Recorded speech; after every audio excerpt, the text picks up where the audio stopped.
From Earl E. Wilson Stadium on the campus of UNLV, we welcome you into another edition of Hustlin' Rebel Baseball here on the UNLV Athletics YouTube channel. Matt and Everett welcoming you into the Earl for a one-off midweek non-conference showdown between the Hustlin' Rebels of UNLV and the visiting Roadrunners of Cal State Bakersfield, coming east from the Big West Conference. The Rebels 17-11 on the year, 13-5 here at Earl E. Wilson Stadium. The Roadrunners under second-year head coach Jordan Banfield enter in 11-16. They're 5-7 in conference play, 4-8 when playing away from Bakersfield so far on the season. The Rebels playing their fourth game in as many days this afternoon here on a hazy but windy Monday from Earl E. Wilson Stadium. They took 2 out of 3 from San Jose State in the conference showdown over the weekend. On the first 2 games, including by a mercy rule victory on Friday. They were then mercied on their own yesterday in a 7-inning shortened game, 18-8 the final.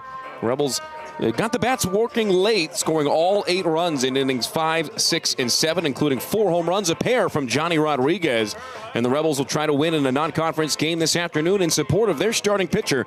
Former Florida Gator Felix Ong comes in 1-3 with an ERA of 10.57 that he'd love to bring down. Ong in 23 innings this year has allowed 27 earned runs, 20 strikeouts and 24 walks, a ratio that he'd like to flip at least in half as the Key West native makes his 7th outing of the year. They've all been starts, allowing an opponent average of .315 against. Ong looking to miss some bats today before a weekend series Thursday, Friday, Saturday, pre-Easter, with New Mexico coming to town after this one this afternoon.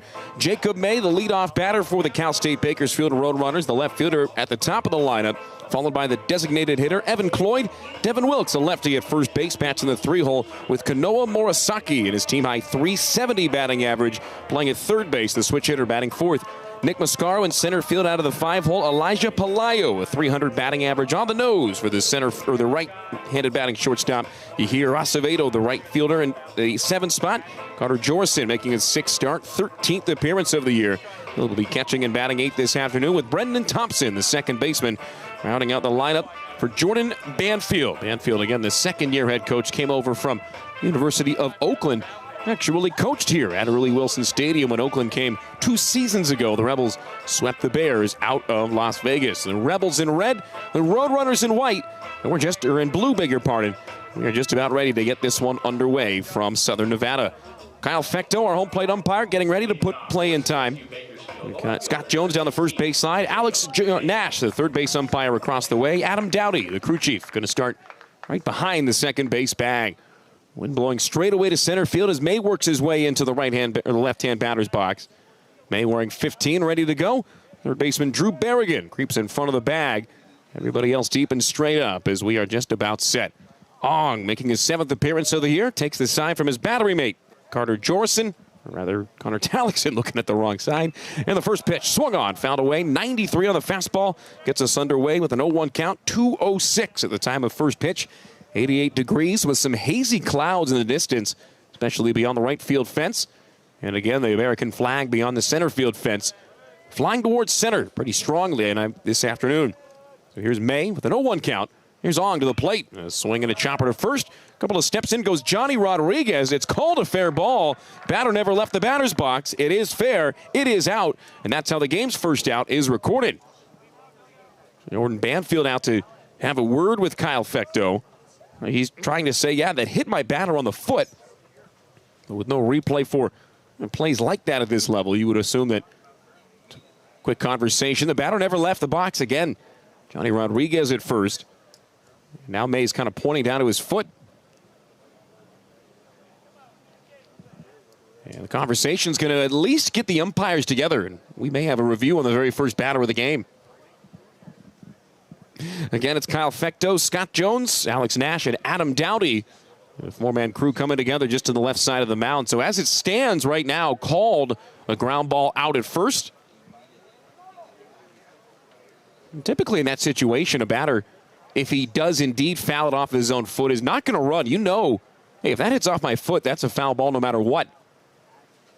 In this case, May did not leave the batter's box, and They are going to keep the call. So the umpires got together, spoke about it.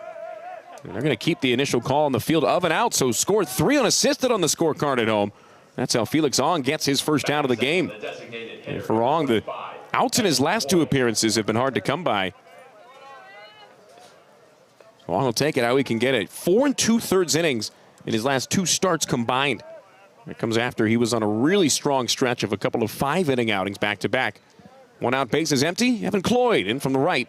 And the designated hitter takes high at 93. Cloyd hitting .365 on the year, 4 home runs and 27 batted in. This is the Cal State Bakersfield team that doesn't knock too many home runs. Cloyd swings and misses, and the count goes even at 1. Connor Talixon doing the catching. Johnny Rodriguez at first with the only put out thus far. Marcos Rosales to his right at second. Cooper Sheff, his double play partner up the middle at short with Drew Berrigan slotting into the third base spot once more. Here's the wind of the 1-1 on the way. And Cloyd takes it inside. A fastball at 92 for ball 2. Jack Salmon makes his 4th straight start in left field. Gunnar Myro moves over to center field today with Nin Burns II back in right field. Burns going to bat in the 4-hole today as well. Felix Ong, the Key West, Florida native, misses way high and away. 89 on the slider. 3 balls and a strike. Now the count to Cloyd with the first baseman Devin Wilkes in the on-deck circle.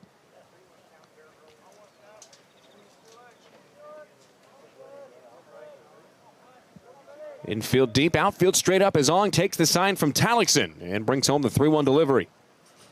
Swung on it softly to the shortstop. Sheff charges, gloves, fields, and throws to first. And it's in time ahead of Cloyd. A 6-3 tapper makes it 2 up and 2 away on a couple of weakly hit ground balls. So far, so good for Ong in the top of the first. No score with nobody on. As Devin Wilkes, one of 4 left-handed batters in the lineup today for the Roadrunners, works his way from the third base dugout to the left-hand box. Wilkes trying to bring up that .245 batting average. A pair of home runs and 15 batted in on the year. Mentioned this is a team that doesn't knock it over the wall too many times. 23 home runs as a team in 27 games.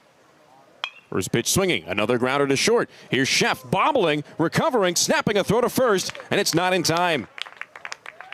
That thing was a tailor-made ground ball right to the shortstop, and Sheff simply dropped it. A couple of hops, and it caught up on him on that last one. Looked like that last bounce got him up near the belt. And it'll be a fielding error on Sheff to put a runner on with 2 down. Kanoa Morisaki, the switch-hitting third baseman. In from the left side to try to extend the frame. Ong will try to get another ground ball.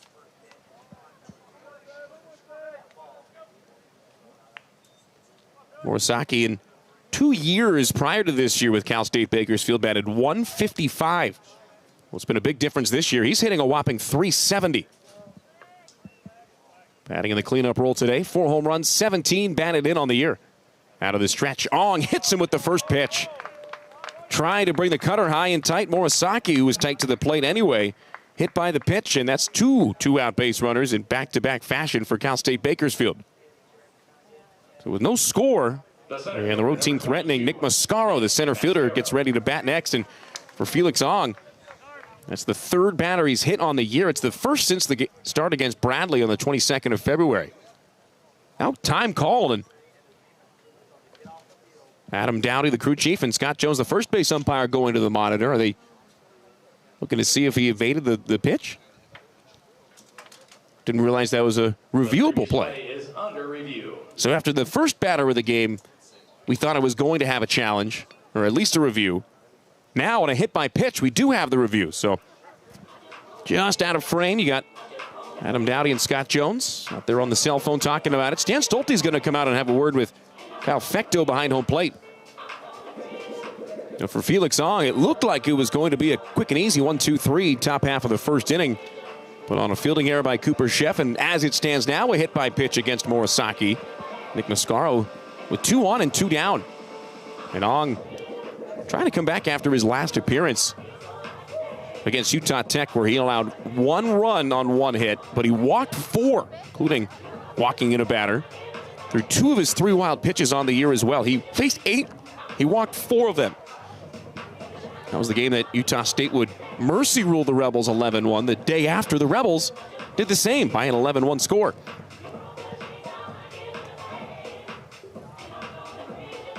Mentioned earlier that Ong had back-to-back 5-inning outings. It was March 1st and March 8th, a week apart. Both of them on the road as well. One at Santa Clara, one in Minnesota against Northwestern. All right, here's the call as crew chief Adam Downey's going to let us know. And he's down at first, so they're going to keep it. And all's well that ends well. Much ado about nothing as it brings up Nick Mascaro. Mascaro on the year, a .254 batter. 2 bombs, 13 RBIs. And honorable mention all Big West last year. His .298 average led all qualified hitters on the Roadrunner roster. Morisaki off first, Wilkes off second with 2 down. Ong from the stretch, fires. First pitch up and away at 92, goes as a ball. And the walks have been an issue for Ong. Mentioned 24 walks to 20 strikeouts on the year coming in. He's only had 1 outing out of 6 where he's walked less than 3. Trying to figure out the command today as he brings home the 1-0. Check swing on a letter high heater, rung up for strike 1 is Mascaro. Mascaro started his collegiate career at Cypress College. After transferring to Cal State Bakersfield in 2024, a medical redshirt. Second year back healthy. He takes a bouncing ball, blocked by Connor Tallickson behind home plate. Tallickson getting the start in place of Aiden Garcia, who started all 3 games over the weekend. And you don't typically see that at the college level more often than not, as far as a catcher starting and catching all 3 games, basically all 27 innings. Less than that with a couple of mercy rule games, but you get the point. As a fastball rides inside, rung up for strike 2. And Mascaro with 2 on and 2 down sees a 2-2 count. Here in the top of the first inning, no score. Tallickson back into the squat. Ong climbs back atop the hill. Right-hander takes the sign, brings the hands together at the chest. He turns and looks to second, turns to the plate and deals. Breaking ball, fouled straight back. Mascaro just got a piece of that one. Elijah Palaio awaiting on deck. Should the inning continue, but for UNLV, they'll go against C.J. Brown in the bottom of the first inning. Brown, the 6'2" senior out of Garden Grove, California, making his first start of the year, 5th overall appearance. When we eventually get to that bottom of the first inning. Ong rides high here, and the count goes full. With a 3-2 count and 2 down, both runners will be off with this pitch. Added benefit of an early break.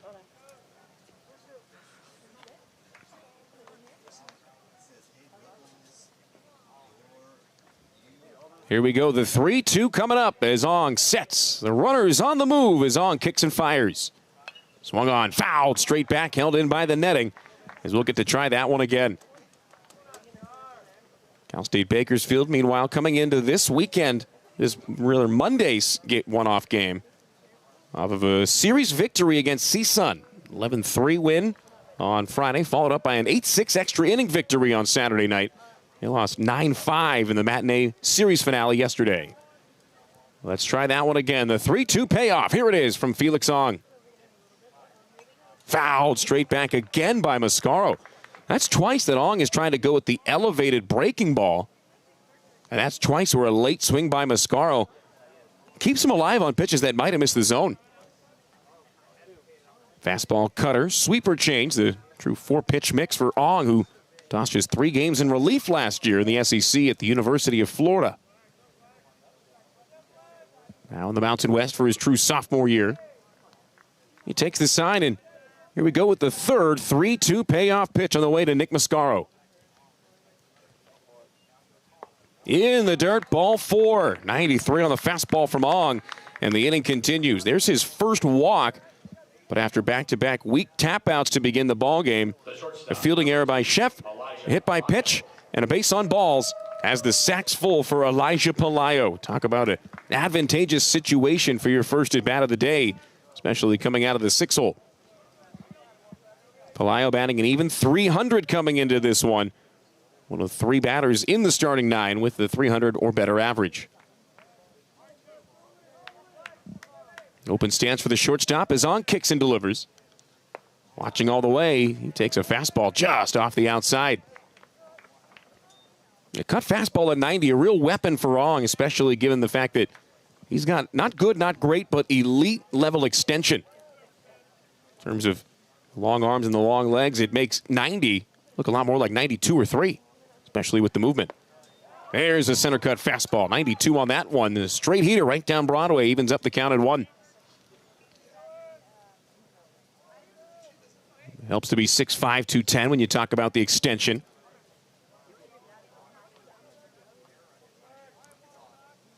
And the runner leads off second. Orsaki, big lead there. Cutter, top of the zone, in there for a strike. 1 ball, 2 strikes, the count to Pelayo. Pelayo still looking for his first home run of the year. And in fact, when you get below Mascaro, the 6, 7, and 8, 9 spots in the starting 9 today, Cal State Bakersfield starting bottom 4 has 2 combined home runs. That's from Brendan Thompson, the 9-man. Bases loaded, 2 down, 1-2 slider way outside. Hong trying to get Pelayo to stretch the zone, but Pelayo, the 5'11" redshirt senior, didn't offer. So he was in a 3-2 count. Ended up issuing the walk to Mascaro. He's in a 2-2 count now to Pelayo. Next pitch on the way from Hong. Swung on, fouled off the facing of the first base home side dugout. And one thing's for sure, the pitch count already driven up for Felix Hong. And well, the coaching staff has told us all year that they want him to have as long a leash as possible. They want to try to find a way to get some momentum back after a mercy rule shortened loss yesterday in a conference game. Tune-up for this weekend against New Mexico as well. Here comes another 2-2 pitch. Swung on, popped up foul. Down the first base side goes Rodriguez. He works towards the wall. On the dirt, he'll make the catch for out number 3. Rodriguez to the warning track. He's able to snare it, and Hong trans the bases loaded in the top half of the first inning. No runs, no hits, 1 error, and 3 left.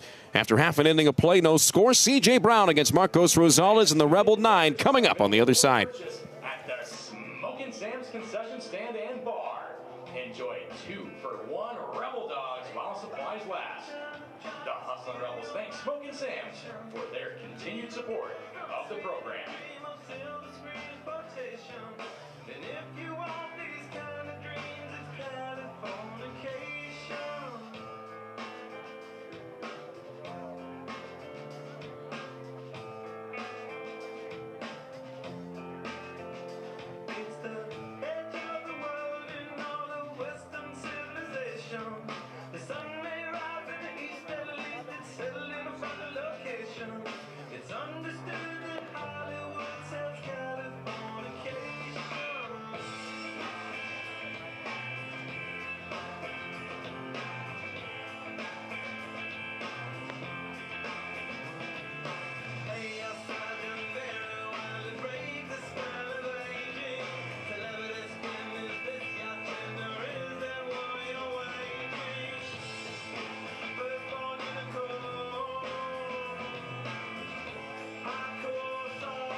No score as we go to the bottom of the first inning. C.J. Brown ready to toe the slab for Cal State Bakersfield. The 6'2" senior out of Garden Grove, the Santa Ana College transfer, making his 5th outing of the year. It's his first start of 2026. Decent numbers in 9 in the 3rd innings over 4 relief appearances. 0-1 record, but a 3.86 ERA. While he's allowed 11 hits, he struck out 3 and walked 3. Despite the 11 hits in 9+ innings, only surrendering a 297 batting average as he gets set, ready to go from the right side. Here's Marcos Rosales. Rosales bumped up to the leadoff spot yesterday after batting in his customary 2-hole most of the weekend. Just about every game this year, in fact, has featured Rosales hitting second. Really strong appearance over the weekend as well. 5 RBIs on Saturday and Sunday alone. He takes that one down and in. 13 RBIs in the whole series this weekend. First pitch is strike to Rosales. Brown gets ahead. Hands pulled up high, showing up the blue and yellow striped socks. Old school look for him. Old school jerseys overall for the Road Runners as Rosales takes in the dirt. 1 ball, 1 strike to the leadoff man, Johnny Rodriguez, the first baseman on deck. Drew Berrigan playing and hitting third, not only in the order but in the inning. 1-1 pitch, tapped to short, picked up on 3 hops by Elijah Pelayo. He'll set the feet and sling across the diamond in time as one middle infielder grounds out to another. We've got 1 out here in the bottom of the first inning. Finished setting the Rebel lineup with Nin Burns the second, playing in right and hitting in the cleanup spot. Cooper Sheff over at short today, batting in the 5-hole with Jack Salmon sliding up to 6th and playing in left field defensively. Jaden Hurdle gets the start. Hurdle making his 3rd straight appearance, 2nd straight start. And Fresno native will be the designated hitter this afternoon with Talixon catching and hitting 8th. Gunnar Myro, your second leadoff man. Center fielder at the bottom of the lineup, batting .444 on the year. First pitch to Rodriguez in the dirt. He turns and says something to the dugout. Says, yep, didn't want that one. J-Rod with a big game yesterday. Entered Sunday with 1 home run on the year. He had 2 home runs in his last 2 at-bats alone. Takes outside here, turns to the dugout and does the same thing. Johnny's seeing something he likes from this right-hander, C.J. Brown. Brown last year, 10 appearances with a 6.84 ERA. Came after 2 seasons at Santa Ana College. 2-0 pitch, swung on and pulled, foul down the first base side. Big chopper by J-Rod. That's where he was when he hit those 2 home runs yesterday. Got ahead of fastballs over the inside, was able to get the arms extended and roped them both to true right field. And with that in mind, the outfield playing especially deep. Yahir Acevedo in right, just a couple of steps maybe in front of the warning track. Brown tries to fade him a slider off the outside, and the count goes to 3 balls and a strike. So now Johnny can kind of gear up for 1 pitch in 1 spot. Berrigan on deck with no score, bottom of the first inning. Brown winds, Brown deals. And the 3-1 pitch right down the chute in there for strike 2 as the count goes full. And with 2 strikes, we see a shift going. Elijah Pelayo, the shortstop, slides over into shallow right center field. And the third baseman, Morisaki, moves to a normal shortstop role. Seen teams shift on and off against Rodriguez all year. And this time he goes the other way, but pokes it foul and beyond the third base dugout, out of the ballpark. 3-2 the count remains as Rodriguez tries to set up Berrigan with a runner on. May try to set himself up with another long ball. It'll be his 3rd straight at bat if he does so. Wind blowing to center as Brown rocks and fires. Rodriguez, meanwhile, rolls over on a grounder to first. Picked up on 2 big hops by Devin Wilkes. He'll underhand it to the pitcher, Brown covering. Scored 3-1 on out number 2 in the first. And with the bases empty, here's Drew Berrigan. Stepping to the plate, the third baseman, number 5, Drew Berrigan.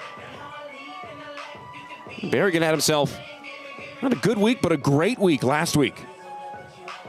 Not only one of the hottest hitters in the country, but in terms of the Mountain West, the single best hitter over the last calendar week. Rosales, the Mountain West Player of the Week, announced to Rosales this morning, I should say, announced as the Player of the Week. Berrigan, right behind him, somehow didn't get the award despite the fact he raised his average up to .467. Berrigan and Rosales really did a lot of the heavy lifting offensively overall for UNLV against San Jose State. Berrigan takes down. Berrigan goes even at 1-1. .467 average, a team high 7 home runs. Also paces the club with 37 runs batted in. Rosales right behind him with 30 now. Here's a swing and a line drive to right. That's fair. That'll roll all the way to the fence for extra bases. On his horse around first is Berrigan. He takes the turn at second. He wants third. The throw to the cutoff man, Thompson. His throw to third. Skips past the third baseman, Morisaki. Great play by Brown to back it up. That's the only reason Berrigan's not scoring as we speak. Berrigan with a 2-out triple. The game's first hit goes for 3 bases, and it's the 5th triple of the year for Berrigan. You could tell out of the box he knew it was at least 2. And he never broke stride around second base trying to stretch it to a triple. Berrigan, unreal with the stick.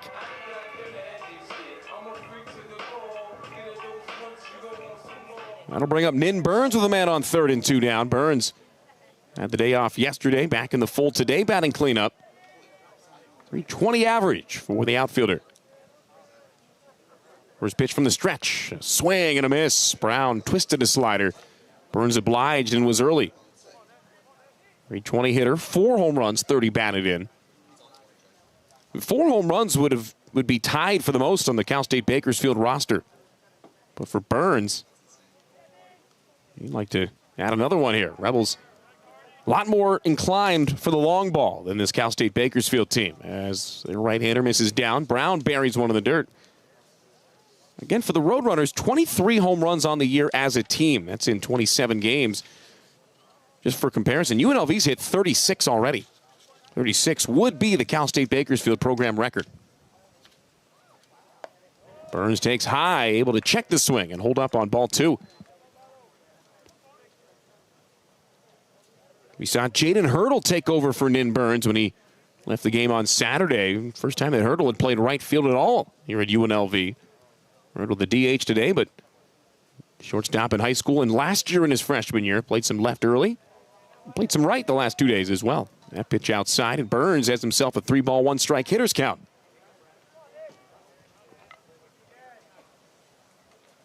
Off of third is Berrigan, a 2-out triple, his 5th of the year.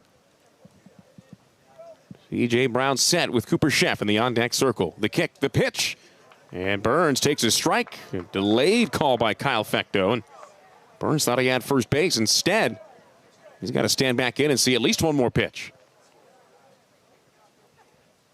Outfield playing especially deep. Jacob May in left might be standing on the warning track.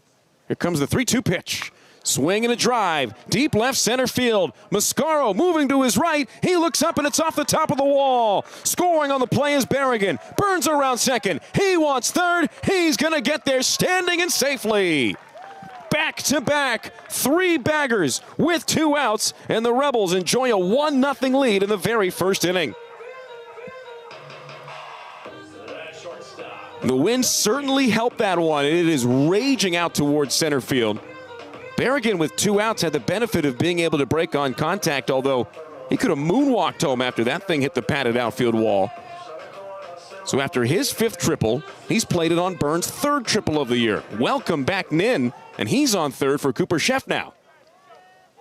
Sheff has seen his average dip a bit over the past couple of days, down to 297. Still nothing to scoff at. Vegas native watching all the way, takes a first pitch strike on a fastball. Along with that 297 average, 5 home runs, 25 batted in for Sheff, who was in the lineup yesterday as a designated hitter. Homered in his final at-bat, has only hit in 4 ABs in the day. Brown to the plate. Sheff lifts the hands on a fastball riding inside for a ball. Not that pitcher triples really matter or affect much, but those are the first 2 triples that Brown has allowed on the year. And in fact, he had only allowed 1 extra base hit in 9 1/3 innings. It was a double. Sheff stings one the other way. Foul ball into the right field bleacher seats. Goes as strike 2. 4 relief appearances, all but one of them 2+ innings. The only time he didn't get through an inning full, he only got 1 out. That was against Pitt, University of Pittsburgh, on the 21st of February. Gave up 2 hits and a walk, but no runs, just a third of an inning. 1-2 pitch, hit on the ground, right side, diving to his left is Thompson. Second baseman up, and his snap throw to first beats Sheff by a couple of steps. Great play, retires the side, but not before the Rebels strike first. Back-to-back 2-out triples have UNLV on top by a run in the first for the home side. 1 run, 2 hits, no errors, and 1 left. On to the second we go. It's the Rebels 1, the Roadrunners nothing. UNLV Athletics. Intermountain Health is dedicated to promoting health and wellness in our community. Life is a wasted time. Look inside your heart and I look inside mine. Things look so bad everywhere. In this whole world, what is fair? We walk the line and try to see. Falling behind,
the Roadrunners in the top of the second. Number 3, right fielder, Yair Acevedo. Matt Never with you here at the Earl. UNLV hosting Cal State Bakersfield in a Monday non-conference showdown here in Southern Nevada. And after one inning full, so far so good for Stan Stolte's club. Berrigan and Burns with back-to-back two-out triples in the bottom of the first against starter C.J. Brown. Takes the Rebels to a one-run lead and gives Felix Song a little bit of support. He'll take what he can get as he goes against the bottom third of the Roadrunner lineup. First off, Yair Acevedo, left-hand batting right fielder who takes low. 25 pitches, 14 strikes for Felix Song so far. He's able to strand the bases loaded in the first inning. First 3 batters hit ground balls against him. First 2 were outs. And Devin Wilkes hit one to Cooper Sheff that he bobbled. Couldn't beat him to the bag. Swinging a foul ball straight back, and it's 1-1. Kanoa Morisaki hit by a pitch. Nick Mascaro worked along at bat that ended in a walk to load the bases. And Elijah Pelayo popped out in foul ground on the first base side to retire the side, leaving 3 runners on. 1-1 from Ong. That's high, and it goes 2 balls to a strike. Acevedo batting .206 on the year. No home runs and 7 RBIs. Acevedo starting for the 9th time, making his 18th overall appearance. Only Pelayo and Cloyd have played in all 28 games for the Roadrunners. There's a swing. There's a miss, and the count goes even at 2. Carter Jorison, the catcher in the on-deck circle. Brennan Thompson, second baseman, rounding out the starting 9, hitting third. Long out of the full line, brings home the 2-2, and that's way upstairs, and the count goes full. For Long, at least today, it's been pretty consistent misses. Not as much in and out, but more north-south, up and down, above the zone or in the dirt. He's got the count full. Let's see the payoff pitch. Swing and a foul ball back into the mitt. Talixon squeezes it for the out. First strikeout of the game for either side is Ong's 21st of the year. A small sample size, but he's retired both leadoff men that he's faced in innings 1 and innings 2. Carter Jorison batting with the bases empty. Jorison making his 6th start, 13th appearance of the year. Catcher today wearing number 37, stands in at 5'10" out of Rancho Santa Margarita, California. A lot of Californians, as you would expect, on the Cal State Bakersfield roster. And Jorison, the catcher, takes a fastball inside for a ball.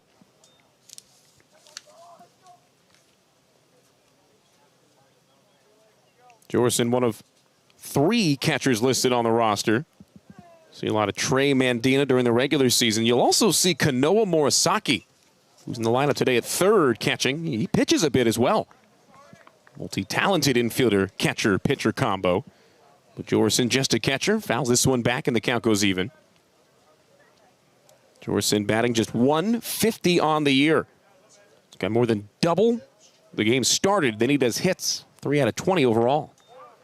Ong tries to locate a fastball but misses outside. 92 on that heater for ball 2. Out of those 3 hits for Jorison, only one of them for extra bases. It was a double earlier on. He's got the third baseman, Berrigan, even with the bag and hugging the line. Takes a pitch here. That's a fastball riding high in the zone, and it's rung up for strike 2. You like Felix Ong in terms of the strike throwing, but you liked more what you saw in the very first part of this game. Those 2 weak groundouts and short at-bats. Trying to drive down that pitch count instead of the alternate. There's a cutter. There's a ball inside, and the count goes full. I believe this is already the 4th 3-ball, 2-strike count out of 8 batters that Felix Ong has faced off against. Not a recipe for a long start, but for Ong, trying to support the bats. Here's the wind, the 3-2. Swung on and hit in the air to straightaway center field. Myro back, battling with the wind. Center fielder stops, turns around, and makes the catch off the left shoulder. That's out number 2 here in the second. First ball that's left the infield against Felix Ong today. That was as straight away to center field as it gets. Number 23, Brendan Thompson. No score. 2 out of the bases empty here in the top half of inning number 2. Rebels playing today. They'll have Tuesday, Wednesday off, and then with Easter Sunday coming up this weekend, New Mexico comes to town for a Thursday, Friday, Saturday series here at the Earl. Be sure to join us on the Mountain West Network. First pitch to the number 9 man, Brendan Thompson, the second baseman, in there and takes a strike. Thompson made a phenomenal diving play on a Cooper Chef ground ball to retire this side in the bottom of the first. 2 steps to the left and a full layout. Gloved it and fielded it cleanly. The 0-1 to the second baseman. Another breaking ball, and that's in there for another strike. Thompson batting .204 this year. Pair of home runs with 13 batted in. Again, out of the bottom 4 hitters for Cal State Bakersfield today. Thompson's 2 home runs, the only 2 so far. 0-2 from Ong. Fouled straight back. So after back-to-back breaking pitches, tumblers if that, start the at-bat. He went with the fastball, and Thompson reacted at 92 miles an hour. Ong looking to go 1-2-3 through the second with the leadoff man Jacob May due up next. Here comes another 0-2 pitch from the Floridian. Swing and a ground ball left side. Big hop picked up on a backhand by Chef. Long throw across the diamond. Rodriguez stretches and makes the catch. What a play on both ends. Good play, good throw by Chef, and Rodriguez tall enough and with long enough arms to reach down the line and make the play. 6-3 Tapper wraps up a 1-2-3 second for Ong and the Rebels. It'll be Salmon, Hurdle, and Talixon, the 6, 7, and 8 batters due up for the Scarlet and Gray. Coming up next, it's UNLV 1, Cal State Bakersfield nothing after an inning and a half. Valley locations, there's no better place to catch the game than Parkway Tavern.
Hustling Rebels on top of the Roadrunners at Cal State Bakersfield by a 1-0 score.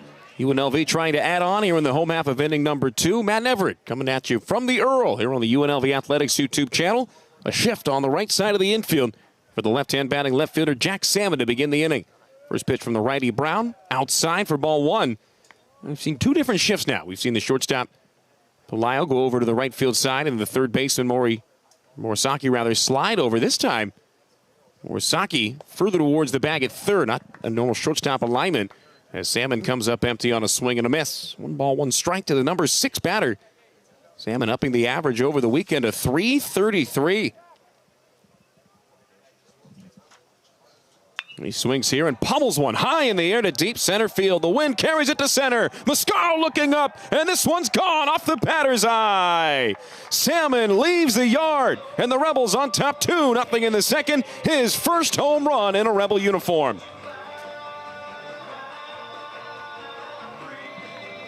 Ladies and gentlemen, that home run from Jack Salmon is the NSB Energy home run of the game. Salmon got a hanging breaking ball out of the hand of Brown. The shift didn't matter when he put it over the fence 400 feet plus away from the home plate. So Salmon with his first home run drives in his 15th run of the year. And it's 2-0 UNLV. All 3 of their hits have been either triples or home runs. First at bat for Jaden Hurdle. And the first pitch fouled off to the right side. Hurdle, the designated hitter this afternoon, a .212 batter on the year. Started yesterday, went 0 for 3 with a couple of strikeouts and a ground out before Gavin Taylor pinch hit for him. It came on the heels of a big game Saturday. Swing and a foul ball straight back, and it's quickly 0-2 to the Fresno native. Hurdle on Saturday came in off the bench and in his first ever action in right field. Went 2 for 4 with a walk, a couple of RBIs. A .212 average, no homers, 9 runs batted in this year. The 0-2, fouled out of play. That's a screamer down the right field line, then it'll land on the roof of the clubhouse. Hurdle, just one of many players on this roster that plays multiple positions with regularity. You got Cooper Sheff on the left side of the infield. Gunnar Myro, I think you'd be hard-pressed to find a spot that he can't play well. As Hurdle twists away from this one high and in, the count goes 1-2.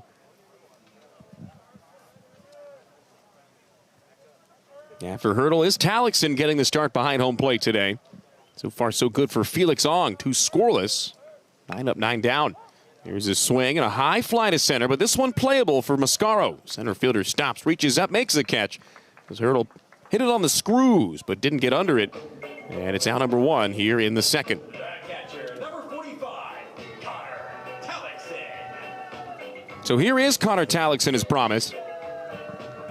Talixon batting 8th today, looking for his 3rd hit of the year in 17 at-bats. Talixon, a 5'10 grad transfer from Utah Tech, originally from Irvine, California. One of 3 catchers on the roster, along with Aiden Garcia. There's a swing and a cap shot ground ball hit to second. Charging, fielding, and throwing to first is Brennan Thompson. And that's a 4-3 ground out for the second out of the second. The 2 quick outs in succession following the leadoff home run by Salmon.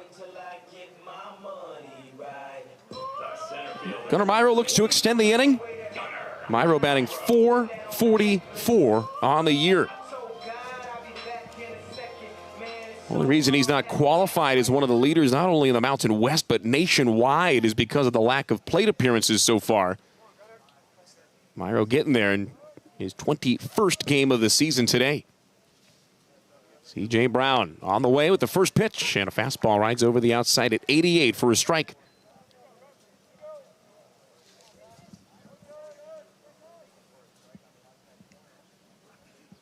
For those curious, you need 2 plate appearances per game on average as Myro lines one off the glove of the pitcher. It deflects to Thompson at second, and his throw to first beats Myro by a couple of steps. Scored 1-4-3 on the final out of the second. A leadoff home run by Jack Salmon extends the Rebel advantage through 2 innings at Earl E. Wilson Stadium. It's the Rebels 2 and the Cal State Bakersfield Roadrunners nothing. Rebels with a gift today. A donation to UNLV baseball directly strengthens the student-athlete experience. Your generosity fuels their drive to compete at the highest level while succeeding in the classroom. Join us in empowering the Hustlin' Rebels this season. Scan the QR code on the video board to give your gift now. Please don't stop the music. Please don't stop the music.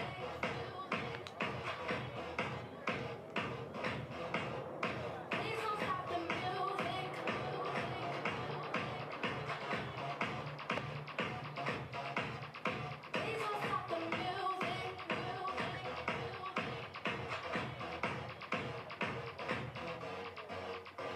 It's getting late. I'm making my way over to my favorite place. I gotta get my body moving, shake the stress away. I wasn't looking for nobody when you looked my way. Possible candidate, yeah. Who knew that you'd be up in here looking like you do? You make us staying over here impossible. Baby, I'ma say your aura is incredible. If you don't have to go, don't. Do you know what you started? I just came here to party, but now we're rocking on the dance floor, acting naughty. Your hands around my waist, just let the music play. We're hand in hand, just to trust, and now we're face to face. Hustlin' Rebel Baseball here on the UNLV Athletics YouTube channel, brought to you by your Southern Nevada Chevy dealers. With impressive towing, incredible bed and tailgate functionality, and powerful engines, Chevy Silverado, Colorado, and Tahoe have what you need to get things done. When you want to do it all, Chevy's got you. See your Southern Nevada Chevy dealer. Matt and Everett bringing you the action between UNLV and Cal State Bakersfield. Leadoff man Jacob May leads off for the Roadrunners in the third. Felix Ong faced the first 9 hitters in the first 2 innings of the ballgame. May, wasting no time, stings this one to the gap in right center field. That's down past Myro in center and rolling all the way to the fence for extra bases. May on his horse around second. He wants third. Strong throw from the cutoff man. Clears the bag. Berrigan's got to move off third to field it. And May in there with a sliding head first triple.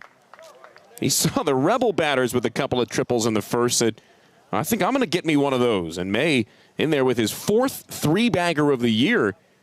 That's the first hit for Cal State Bakersfield. And all 4 hits in the game combined have either been a triple or a homer.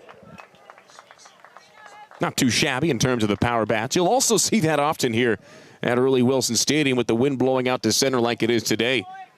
A lot of batters will just want to get under something and let the jet stream take care of the rest. So just like that, it brings Evan Cloyd ready to go as the designated hitter as the game's tying run. He swings to the first pitch and launches one to right. Over towards the corner goes Burns. It's playable as May tags up at third. Burns makes the catch. He unleashes a throw to the plate, but it's way up the line, and May tagging and scoring easily to put the Roadrunners on the board. UNLV still leads, but the roadside gets a bit closer. A sacrifice fly for Cloyd is his 28th RBI of the year, and it makes it a 2-1 ball game here in the top of the 3rd inning. The first baseman, number 21, Devin Wilkes. The first run against Felix Ong continues this streak. He's allowed at least 1 run in every appearance. Brings up Devin Wilkes, who hit a ground ball right to the midline of Cooper Sheff in his first at bat. Took a big hop on him and ruled as a fielding error by the shortstop. First pitch high, fastball for ball 1. Ong has gone 4 1/3, 4, 5, 5, 3 2/3, and 1 innings in each of his 6 appearances so far with UNLV.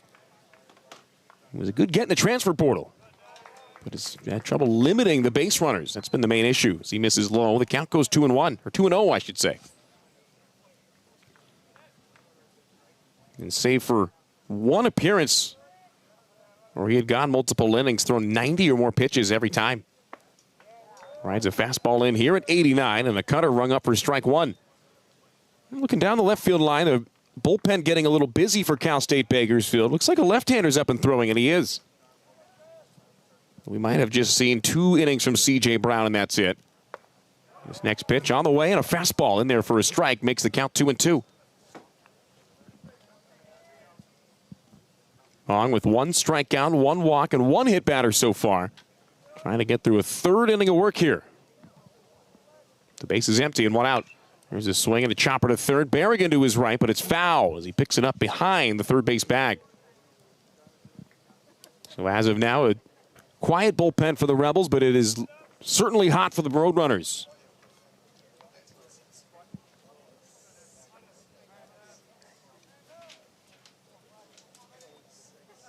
Brown, the starter for Cal State Bakersfield, has thrown 31 pitches through 2 innings. It was a 10-pitch second. Here's the wind, the 2-2 from Ong. And he misses low, and it's 3-2 again. Unofficially, the 5th 3-2 count in the first 12 batters of the ballgame. And for Ong, the problem has not been getting to 2 strikes. That has not been the issue whatsoever. It's been whatever comes next. See what he can do here on a 3-2 payoff delivery. Swung on and fisted in the air, but it's foul and out of play on the third base side. So Wilkes lives to see another one. Kanoa Morisaki in the on-deck circle.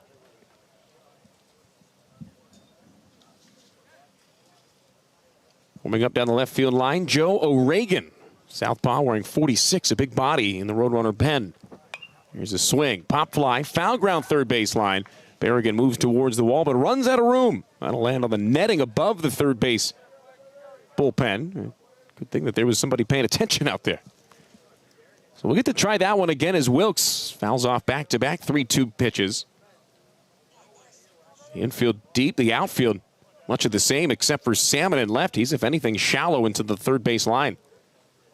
Next pitch, swing and a miss, strike 3. Got him with the cutter. He buried it in on the back knee, and Ong earns his 2nd strikeout of the game and number 22 on the year. That's a big out, number 2 in the 3rd. Baseman, number 18, Kanoa Morisaki. With the Rebels on top 2-1. Base is empty, 2 down for the switch hitting Morisaki. Batting from the left side after he was hit by the first pitch he saw. That was back in the first inning. And just in case, Drew Berrigan creeps in front of the bag at third. Ong brings home the first pitch. That's just outside.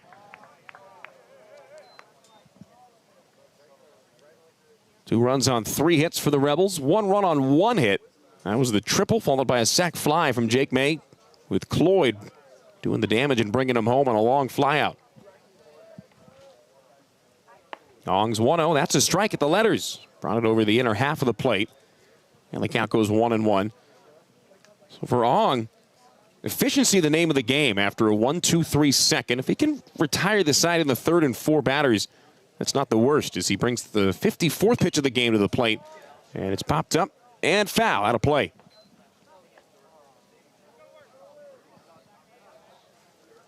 One and two the count. Again, the issue for Ong has not been getting the first two strikes. And if he wants to stretch this outing out, this next pitch is a big one. Here we go. Ong on 1-2, deals. And it's swung on and missed. Another cutter inside, another strikeout. Back-to-back strikeouts here in the third. And Ong with three strikeouts on the game. A leadoff triple followed by a sac fly makes it 2-1. We've played 2.5 innings as the Rebels are on top of the Roadrunners. But bottom of the third coming up next.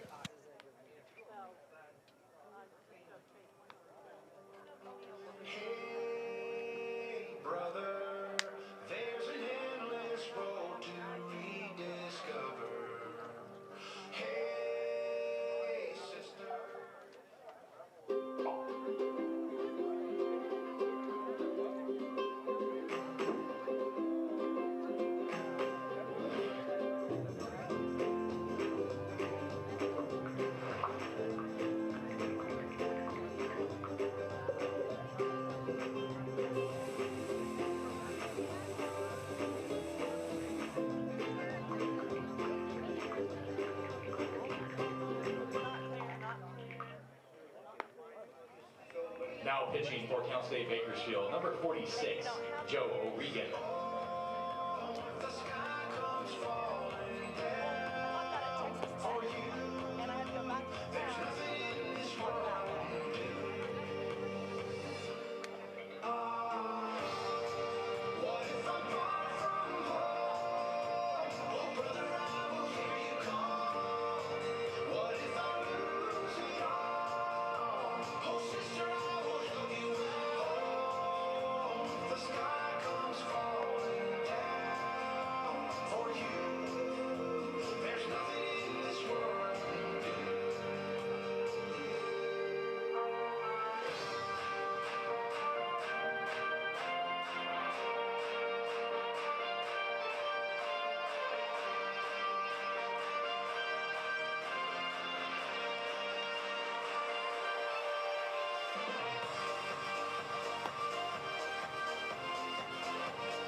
Rebels lead 2-1 as we go to the bottom of the third.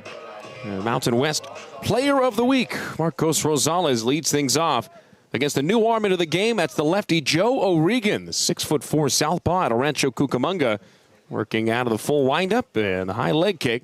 And the first pitch swung on and grounded to the left side. To his left is Morisaki, the third baseman's throw to first in plenty of time. One pitch, one out, as good as you can hope for Joe O'Regan, coming out of the bullpen wearing number 46. Enters in relief of C.J. Brown. Brown leaves as the pitcher of record for the roadside after giving up 2 runs on 3 hits, all of them either triples or homers. Brown in 2 innings didn't walk or strike out a batter. Everything put in play against him. Through 31 pitches, 21 of them were for strikes. Gives way to O'Regan and left-hand batting Johnny Rodriguez. 2 up next with the bases empty and 1 out. After a first pitch out, Johnny watching all the way on the first pitch that's in there for a strike. Fastball at 88 over the inside. 5th outing of the year for O'Regan. He's 0-1 with an 8.3 ERA. Here's a swing and a pop-up. Foul ground third base side. Morisaki running to his right. In foul ground, measures it up. A little bunny hop, but he makes the catch as Rodriguez skies out. Both Rosales and Rodriguez 0 for 2 at the top of the lineup. That's something we haven't seen from those guys through 2 at-bats in quite a while. 2-1 Rebels as Drew Berrigan gets set to bat. Number 5, Drew Berrigan. Obviously still plenty of game to go, but it's very unique what we've got so far. Rebels with 3 hits, 2 doubles, or 2 triples, I should say, and a home run. Cal State Bakersfield with just the 1 hit out of their 4 total base runners, and that was the May leadoff triple in the 3rd. Way up and away, O'Regan misses with ball 1. Berrigan triple down the right field line, right down the corner in the first inning. Threaded it fair past the diving first baseman Wilkes. Takes a 1-0 breaking ball that bounces in the dirt. Blocked by the catcher Jorson with the bases empty. O'Regan coming off of the only outing this year in which he's allowed a run. That was 2 weeks ago at Cal Poly. He was charged for 4 runs on 5 hits in 1/3 of an inning. Took the loss in a 6-3 final. Mustangs upended the Roadrunners in a Big West showdown. O'Regan misses up, and the count goes 3-0 with Lynn Burns on deck. Outside of that outing, 4 1/3 scoreless innings in 3 appearances prior. O'Regan's 3-0 on the way, and Berrigan squared to bunt, pulls it back on a fastball right down the middle. Berrigan with his 5th triple of the year. Back in inning number 1, and Burns on deck also tripled behind him.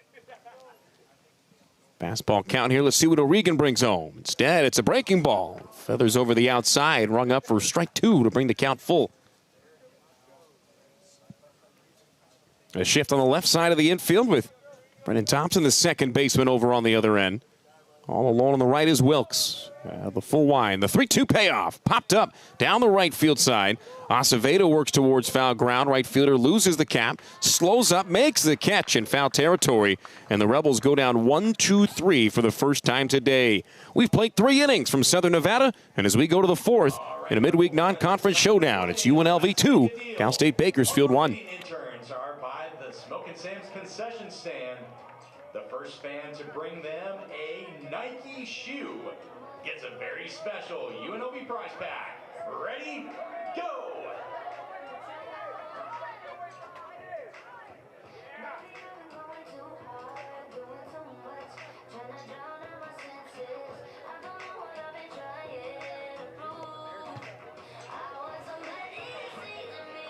And we have a winner. Congratulations and thanks for playing. Let's make a deal.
Leading off for CSU Bakersfield, center fielder, number 22, Nick Mascaro. Rebels lead the Roadrunners 2-1 in a non-conference matchup here on a Monday afternoon at Earl E. Wilson Stadium.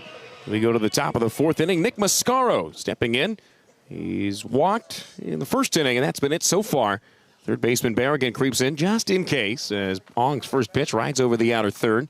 That's in there for a strike, and now Berrigan backs up a bit, still with his toes on the infield grass. Rebels down in order in the third against left-hander Joe O'Regan. First time tonight that the Rebels have gone down in a 1-2-3 fashion. Meanwhile, this one swung on and smoked, but foul. Mascaro early on the cutter, and he's now in an 0-2 hole. A couple of other games going on around the Mountain West Conference today. 3 other showdowns, all of the non-conference variety. Only one other one in action as Gonzaga leads UNR 4-1 in the top of the 7th in Spokane. That one's high. Good 0-2 miss as Mascaro lives to see another one. A couple other games going on later this evening. One in California, one in Arizona. San Jose State takes on Santa Clara in Santa Clara. San Diego State in Phoenix taking on number 22 Arizona State. Swing and a miss. Strike 3. Mascaro chased the elevated fastball at 93. That's the 3rd consecutive K for Ong. He's got his swing and miss stuff going as he cruises through this start. 4 strikeout total gives him 24 on the year. Still one shy of his season walk total. So here's Pelayo, one of 2 Roadrunners to start and play every game. Evan Cloy, the designated hitter, batting second, the other. Righty on righty with the bases empty. First pitch swinging. He'll shoot one straight back into the seats. You see some interesting lineups in the midweek games, especially when it's your 4th game in as many days in the case of UNLV and Cal State Bakersfield in this one.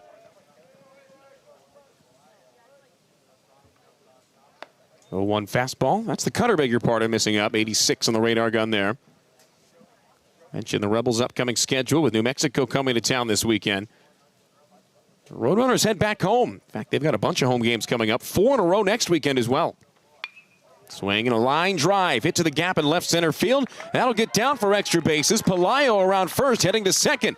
Picked up in center field by Gunnar Myro as Pelayo cruises into second base with a 1-out 2-bagger. And all the hits in the game, extra bases still. 3 for UNLV, 2 for Cal State Bakersfield. That is the tying run. He is in scoring position, and it does bring up the number 7 batter, the right fielder, Acevedo. 4th double of the year for Pelayo is going to push his average over 300 for the time being. And Acevedo, who struck out in the second, leading things off in that frame, going to bat next. That was the first strikeout for Ong, and then since then, he's recorded 3 the next time through the order.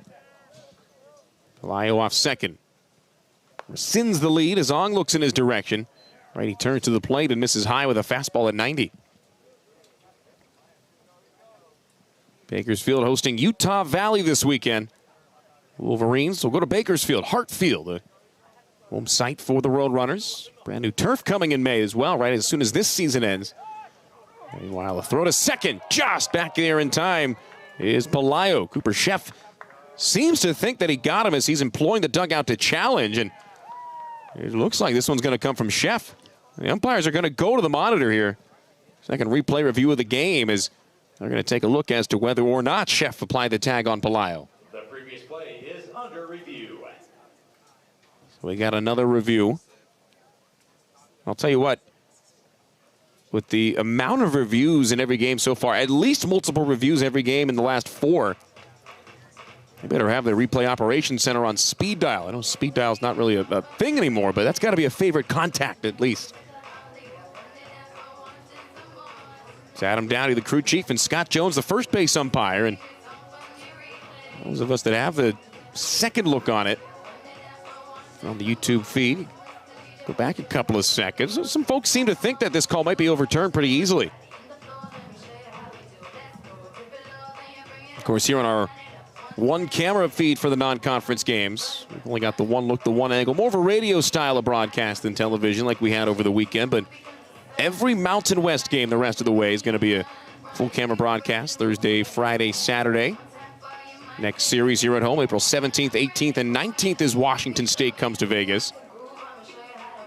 May 1st through the 5th, and then the season ends on May 14th, 15th, and 16th. And San Diego State coming here to the Earl before the Mountain West tournament. Going to take place at Sloan Park in Mesa, spring training home of the Chicago Cubs for the second straight year. UNR regular season and tournament champions when all was said and done last year.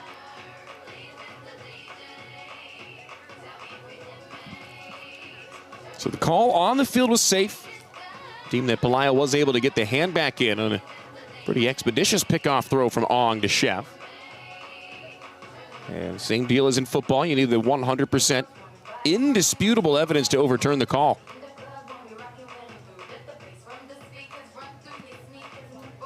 Longer review here is, well, none of them are super speedy, as we've seen so far this year. This one definitely has taken an extra beat or two. And it is a tight play. It's also the tying run. In a game that's featured nothing but extra base hits, there have not been a lot of hits in general.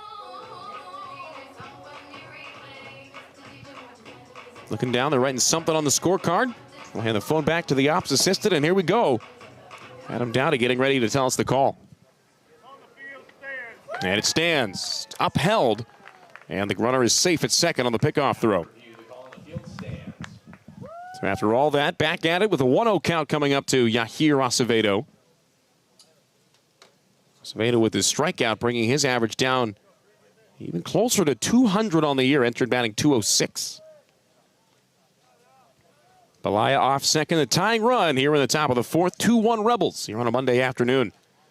After the review, Ong out of the stretch, rocks and deals. That one high at 90. 2-0 the count. With Carter Jorson on deck, Brennan Thompson in the hole. 1 out, 1 on. Interesting note as well, the wind has just about subsided. It was howling to straightaway center field early. And now the American flag beyond the fence in center hanging limp.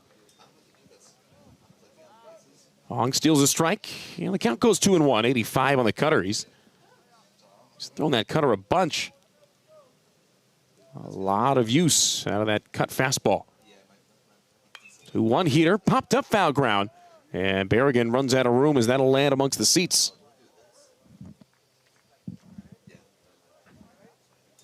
Two and two with 1 out and 1 on, following a 1-out double.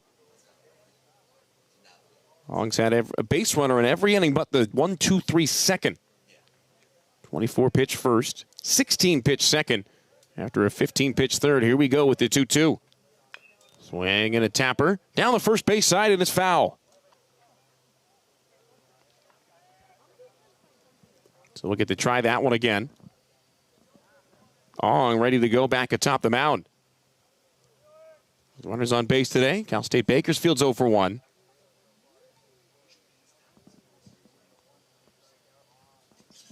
Now we'll get to try that one again.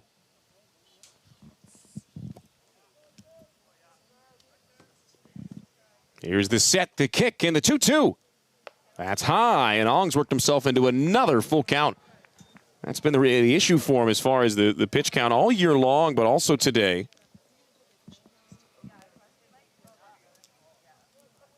And again, coming into this fourth inning, Ong had already thrown 55 pitches, now up into the 70s. The 3-2 on the way. Here it is from the righty.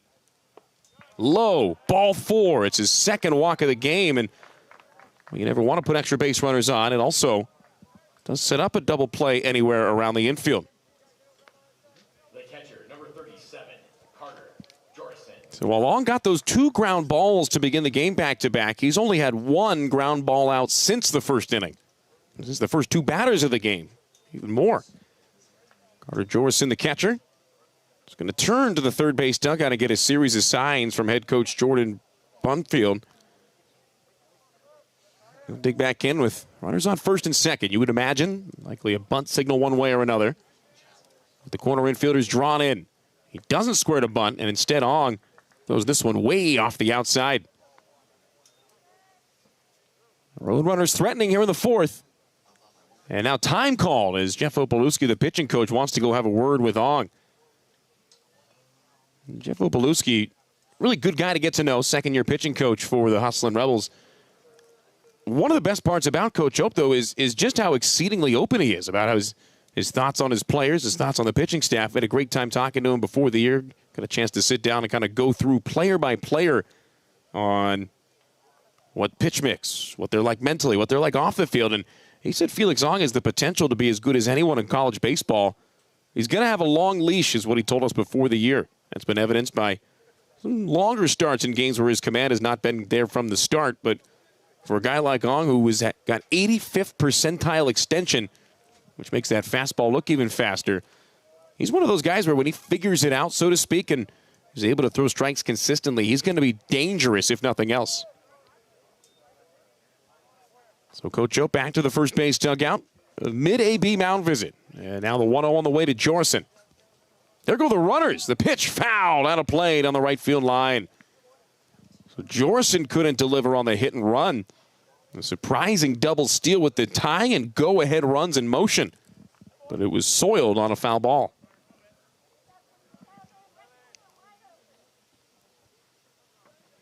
Now it's 1-1 to Jorson as Ong looks to work down. He sets at the chest. Here's the kick and the pitch. Swinging another foul ball. This one straight back. And Ong 1 strike away from out number 2. 4 strikeouts, 2 walks, and a hit batter already for Ong.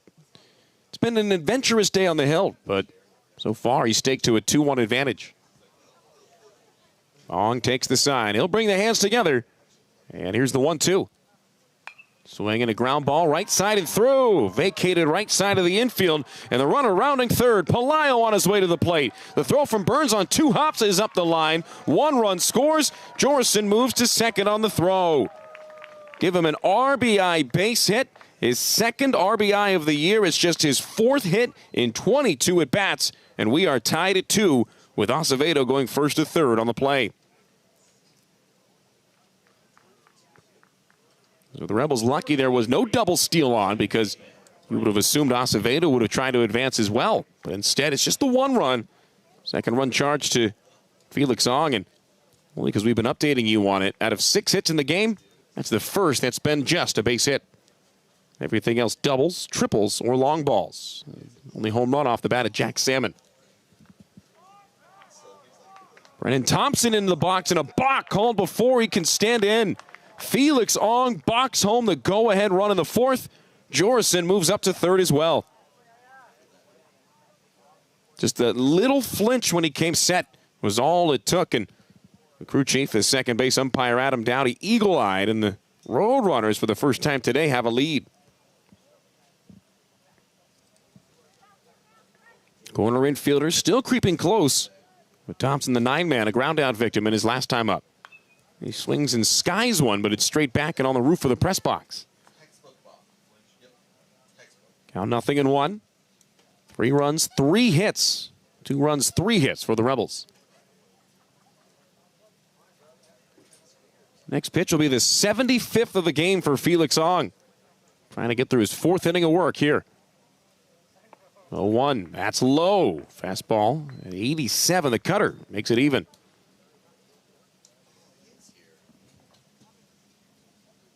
Jacob May, the on-deck man, waiting his 3rd plate appearance of the game. He's tripled and grounded out. Rebels would rather see him in the 5th as Ong misses low again on a cut fastball.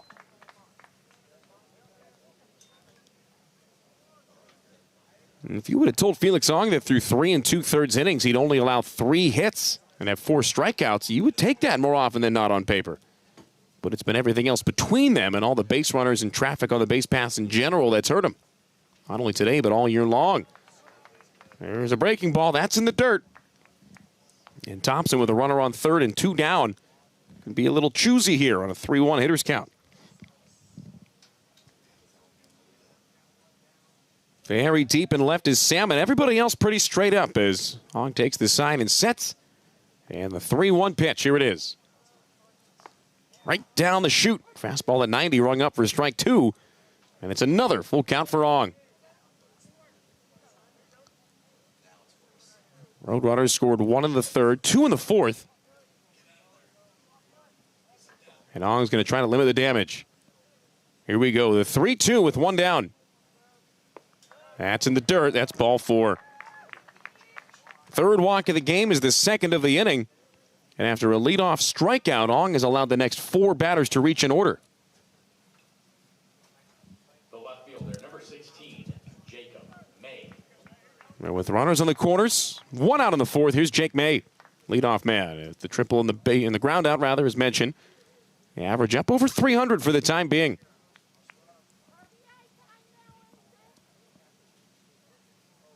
Roadrunners threatening again as the Rebel bullpen looks like it's up, and it is up because here comes Jeff Opalewski. And after his second mound visit of the fourth inning, that's going to be the end of the line for Felix Ong. He'll leave with a 3-2 deficit. Jorison on third, Thompson on first, and it'll be Cody Albright in to relieve him. We've got a pitching change back after this from the Earl. It's Cal State Bakersfield 3, UNLV 2. Ladies and gentlemen, it's time for a Valvoline pitching change. Now entering the game for UNLV, number 40, Cody Albright. Rebel fans, make some noise and remember to trust the performance professionals at Valvoline.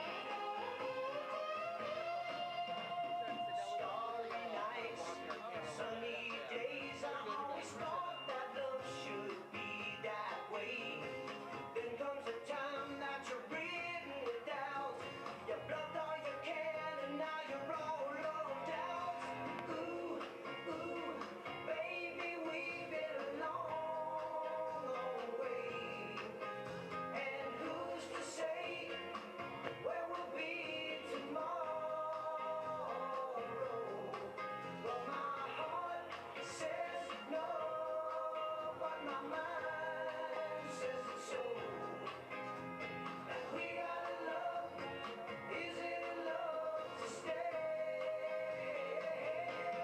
We gotta wham, bam, shang-a-lang and a sha-la-la-la-la-la thing. Wham, bam, shang-a-lang and a sha-la-la-la-la-la thing. Looking at you, I wanted to say I think a little emotion goes a long, long way. Careful now, don't be caught in your dreams. Look out, baby, this is not what it seems. Ooh, ooh, baby, you've been so good to me. Please don't make it what it's not. Well, I thought we agreed on what we need. So listen to me, Batting for I'll Bakersfield, tell you what we got. Cody Albright making his 7th appearance of the year, coming in relief of Felix Ong, who's responsible for both runners on. Cal State Bakersfield leads at 3-2 here in the top of the fourth inning, with Carter Jorison on third, Brennan Thompson on first. Leadoff batter Jacob May stands in against Cody Albright, the senior right-hander originally from Phoenix. A 6'3", 200-pounder works out of the stretch, and from the belt-high delivery, the first pitch, that's outside on a cutter at 86. Felix Ong, a partial line on him. 3 runs, all earned on 3 hits in 3 1/3 innings. He walked 3 and hit a batter while striking out 4, 79 pitches, 48 for strikes. He leads as the pitcher of record for the Scarlet and Gray. Albright's throw to first. He got him. Huge lead for Thompson, and he's picked off by Albright. Albright wipes out one of the base runners before throwing 2 pitches. Thompson picked off 1 to 3. And you could tell from the moment Albright threw over there, he was dead to rights, frozen in his tracks. Rodriguez with a beautiful sweep tag, and he got him on the hand. The call by Scott Jones, the first base umpire, elementary at that point. So Albright 1 pitch away as the 1-0 is in the dirt. So now it's just Jorison on third, and one of those runs not going to be plated regardless for Ong. Albright on the year, 1-0 with an 11.3 ERA. It's an ERA that's doubled over his last 2 appearances. The set, the 2-0. Swing and a ground ball foul on the first base line. Before March 13th, Albright had pitched to a 5 earned run average. In the next 2 starts, he gave up 8 runs earned in an inning and a third on 6 hits and 4 walks. So he's hoping for more of the former than the latter He may not be too stretched out, though. He hasn't thrown over 30 pitches in each of his last 4 appearances. The 2-1, lifted to right. Over to the gap goes Burns. Right fielder looks like he's got it lined up. In front of the warning track, he'll make a 2-hand grab above the head to retire this side. Albright comes in, picks off a runner, and gets a fly out to Strand Carter Jorison on third. But the Roadrunners able to strike for 2 runs and take a lead. They score 2 on 2 hits with no errors and 1 runner left on base. We've played 3.5 innings here at the Earl. It's the Roadrunners 3, the Rebels due up next with 2. As a student athlete, this is where we learn what it means to compete. Rebel Up gives us the resources to excel every day.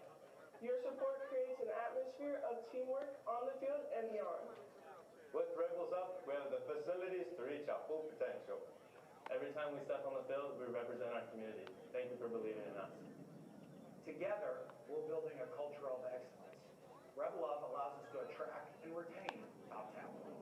The legacy of Running Rebel basketball drives us, but your support ensures that the student athletes have a great chance to succeed.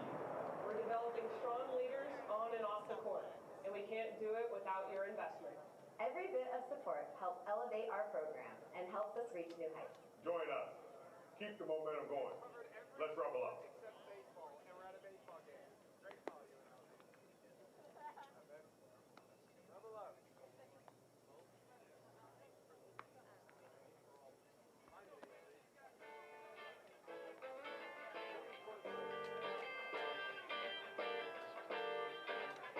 I can't move on without waiting on calls. New stations, I'm out blast, it's outrageous. I'll take it all without whatever's been weighing you down. The next Rebel Up, right fielder, number 21, Burns, the second. Rebels batting in the 4th, trailing 3-2 here on a Monday afternoon. Cal State Bakersfield able to springboard themselves to a 1-run lead. Cody Albright, though, gets out of a jam in the 4th inning to limit the damage. Comes in after Ong, who got through 3 1/3 on 79 pitches. Final line of 3 runs on 3 hits for the starter. Nin Burns in from the right and a first pitch fastball right to the top of the zone. And in there for strike 1 from Joe O'Regan, pitching in his 2nd inning of work.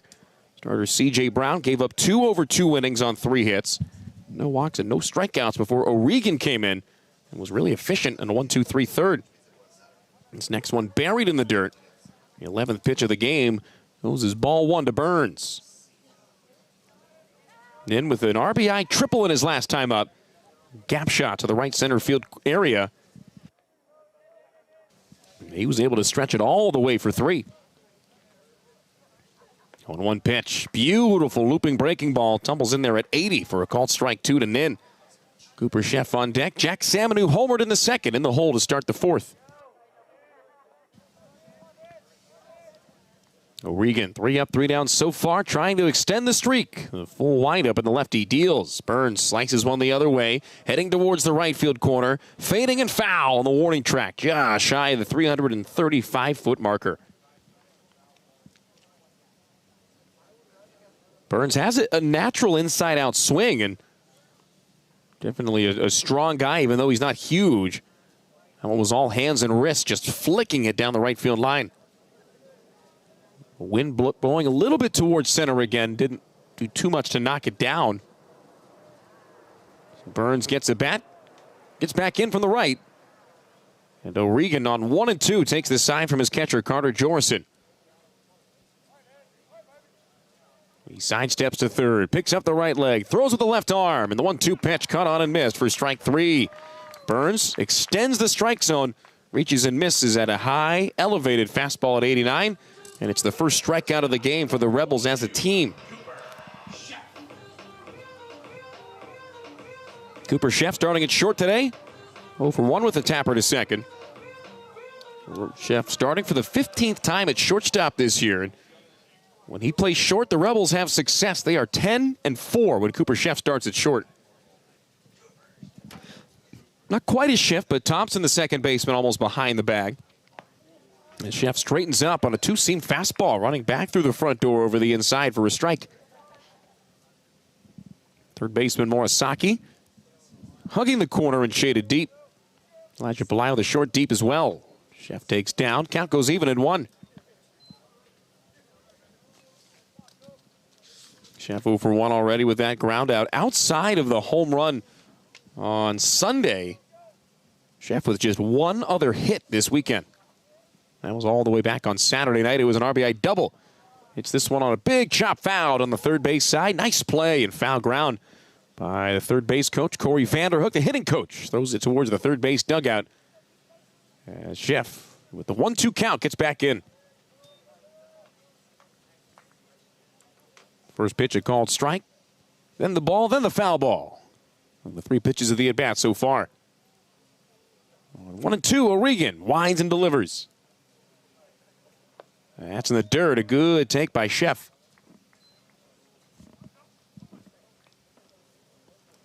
Sheff hitting out of the 5-hole today. Batting all over, but mostly 7th this year.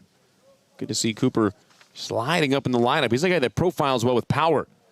Turns the hands and pummels one foul into the third base dugout. A little chopper as they make sure everybody in blue is good to go. Looks like they are.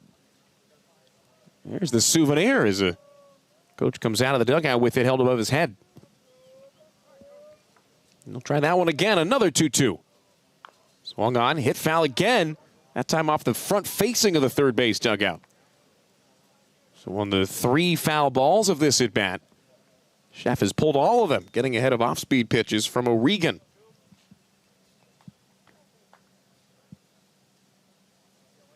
O'Regan, the Rancho native, a 6'4" lefty, on the way with the 2-2 once more. Look out as Sheff turns away. Rotated the hips like he was going to swing, but kept that bat way behind the right shoulder. And was able to watch ball 3. So long at bat continues as Sheff taps back in. O'Regan with a deep breath, and the 3-2 pitch. Here it is. Swing and a miss. Way outside on the fastball, and Sheff obliged for strike 3. So after the long battle, it's O'Regan that pulls it out. Back-to-back strikeouts on back-to-back fastballs for strike 3.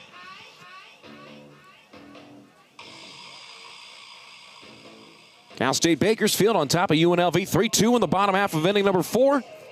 As Jack Salmon settles in. Salmon with a homer in the second. The only long ball of the game for either side. 3-man shift on the right as O'Regan spins a slider outside at 74. O'Regan played his first 2 seasons at Chaffey College in California, to junior college level. And he deals a strike here to Salmon. 1 ball, 1 strike. Meanwhile, the home run for Salmon, not only his first as a Rebel, it's his first in 2 years. It's 16 over 2 years in junior college. Then last year at Hawaii, did not hit a home run. So Salmon with his first home run in 2 years, and O'Regan just misses low on a 73-mile-an-hour bender. Good numbers for O'Regan at Chaffey. 3.4 ERA as a freshman, 4.2 as a sophomore. He misses away here as he tried another off-speed. Salmon wise to it, though, watches ball 3 to work himself into a 3-ball, 1-strike hitter's count. Jaden Hurdle keeping a close eye. He's due up next. Next one inside, and it hits him. Got him on the wrist. Salmon shakes off the hand as he walks down the first base line. Not the way that you want to get on base if you can pick, but Salmon will take it with 2 outs. Oscar Lopez Huerta, the trainer, out there as well. He's going to meet Jack at first base, and he's shaking off the right hand, which for the left-hand batter is the bottom hand in the grip.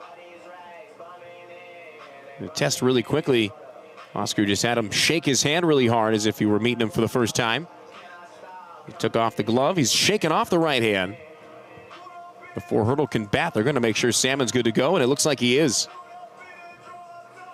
Showing off the discoloration to the first base coach, Nick Rush. And Salmon good to go. He's also a stolen base threat with 2 and 2 tries on the year. He represents the tying run with 2 outs for Jaden Hurdle. Hurdle with a fly out to straightaway center field in his only other at bat today. And getting an opportunity here with Jaden Sanchez on the shelf and Reggie Bussey out. That one's high. First pitch fastball misses for ball one.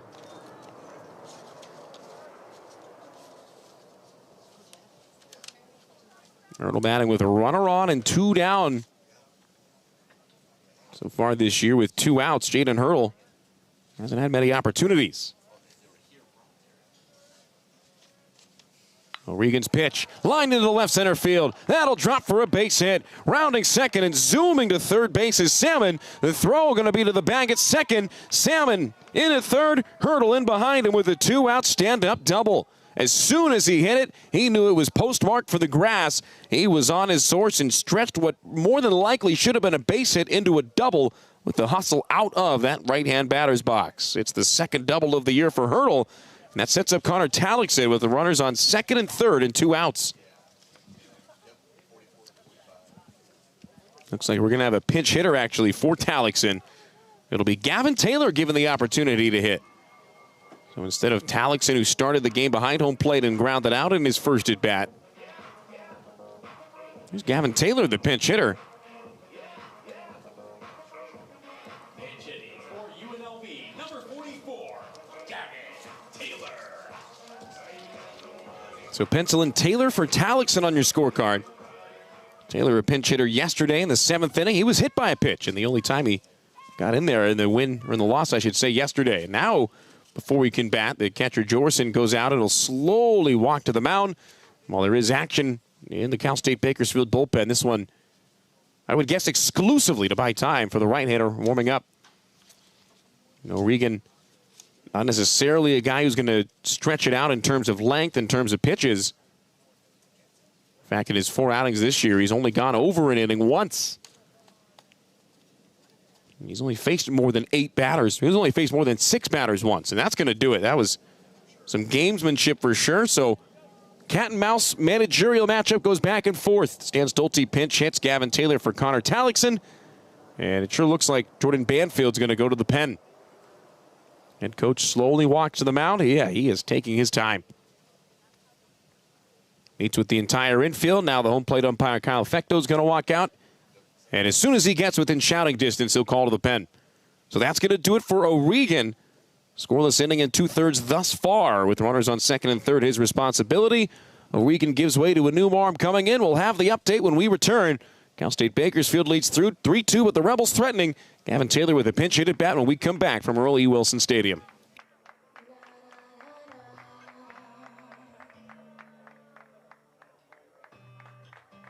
The smell of your skin lingers on me now. You're probably on your flight back to your hometown. I need some shelter, my own protection, baby.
for UNLV, number 44, Gavin Taylor.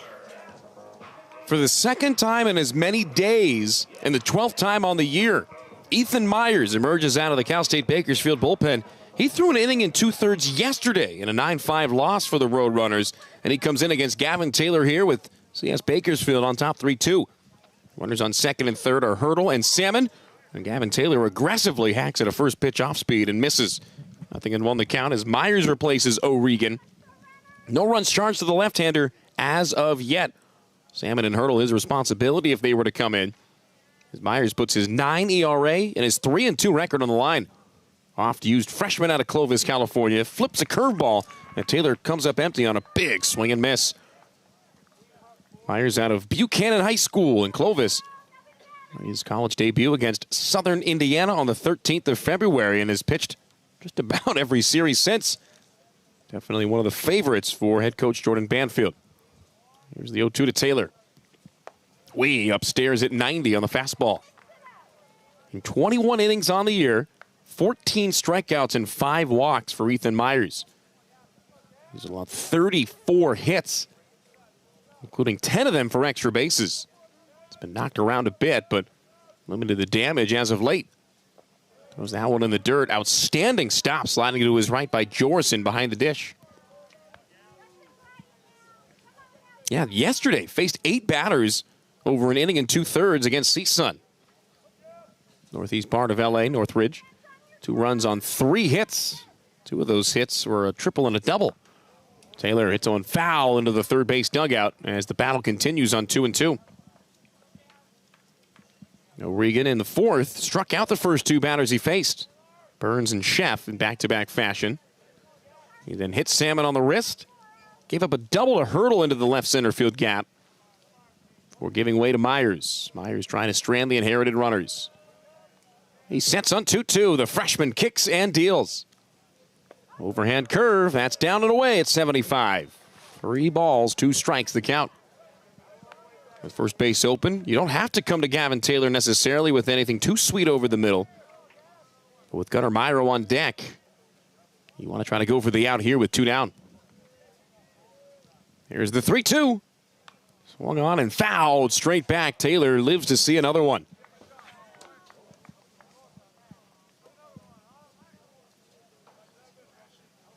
Gavin Taylor this year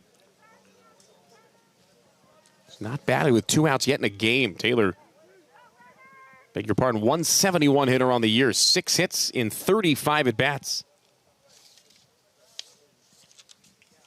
Here we go, another 3-2 payoff. Curveball pulled fair down the third baseline. That'll roll to the corner and score both runs easily. Taylor around first. He saunters into second with a 2-out stand-up double. And the Rebels back on top. It's 4-3. Taylor with his second double of the year. RBIs number 8 and 9, 2 of the bigger ones of his college career. Big-time pinch hit at bat, and a war won by Taylor as Salmon and Hurdle both plated. Both charged to Joe O'Regan, who's now on the hook as the pitcher of record with the Rebels in the lead. Also brings up Gunnar Myro with 2 outs and a runner in scoring position. Position that he has been outstanding in this year. In fact, there haven't been many spots he hasn't been really good. Gets ahead here by watching outside. Both Brown and O'Regan charged for 2 runs apiece.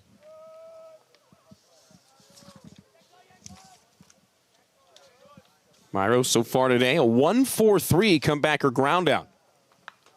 He swings here and pops one a mile high to shallow left field. Dropping back is the shortstop Pelayo. He's battling with the sun. He'll make the catch in shallow left field to retire the side. Myro pops out, but Taylor with a 2 RBI pinch hit double. It gives the Rebels the lead back. It's our 3rd lead change already.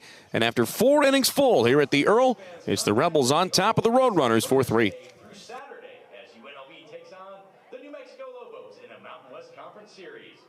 Fans can take advantage of our Family Day ticket deal. Get 2-for-1 tickets to Saturday's game only and bring the whole family out for some Hustlin' Rebels baseball. That's Thursday through Saturday, April 2nd through the 4th. First pitch. For Thursday and Fridays at 6:05 p.m. and Saturday at 12:05 p.m. For tickets, go to UNLVtickets.com or call 702-739-FANS.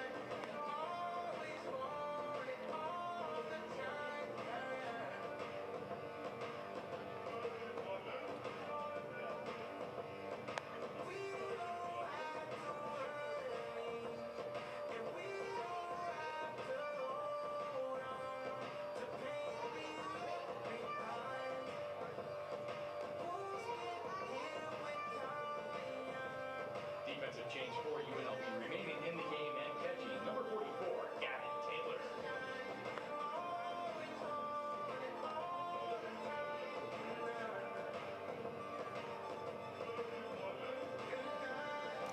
Hustlin' Rebel Baseball brought to you by Pueblo Medical Imaging. Their friendly staff is eager to take care of all your radiology needs and offers same-day and next-day availability. With top-of-the-line state-of-the-art equipment, Pueblo Medical Imaging is open 7 days a week with early morning and evening appointments as well, accommodating all patient schedules.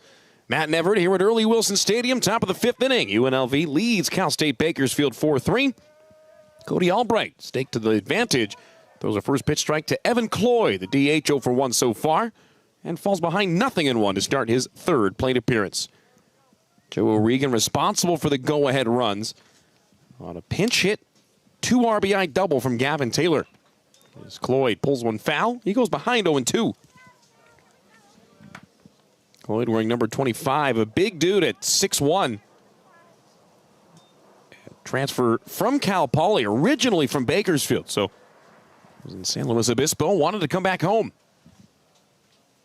0-2 all the way to the backstop. That was just an overthrow from Cody Albright as he airmailed it over Gavin Taylor, who stays in and catches after coming into pinch hit for Connor Tallickson.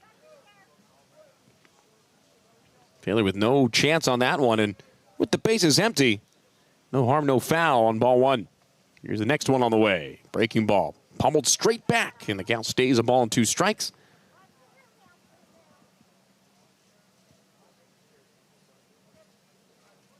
Already we've gone back and forth a couple of different times. The Rebels with a run in the first, another run in the second.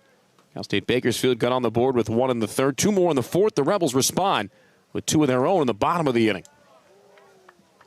Our next pitch is a fastball just outside on 1-2. Albright couldn't steal strike 3 against the 6'1", 240-pounder Evan Cloyd.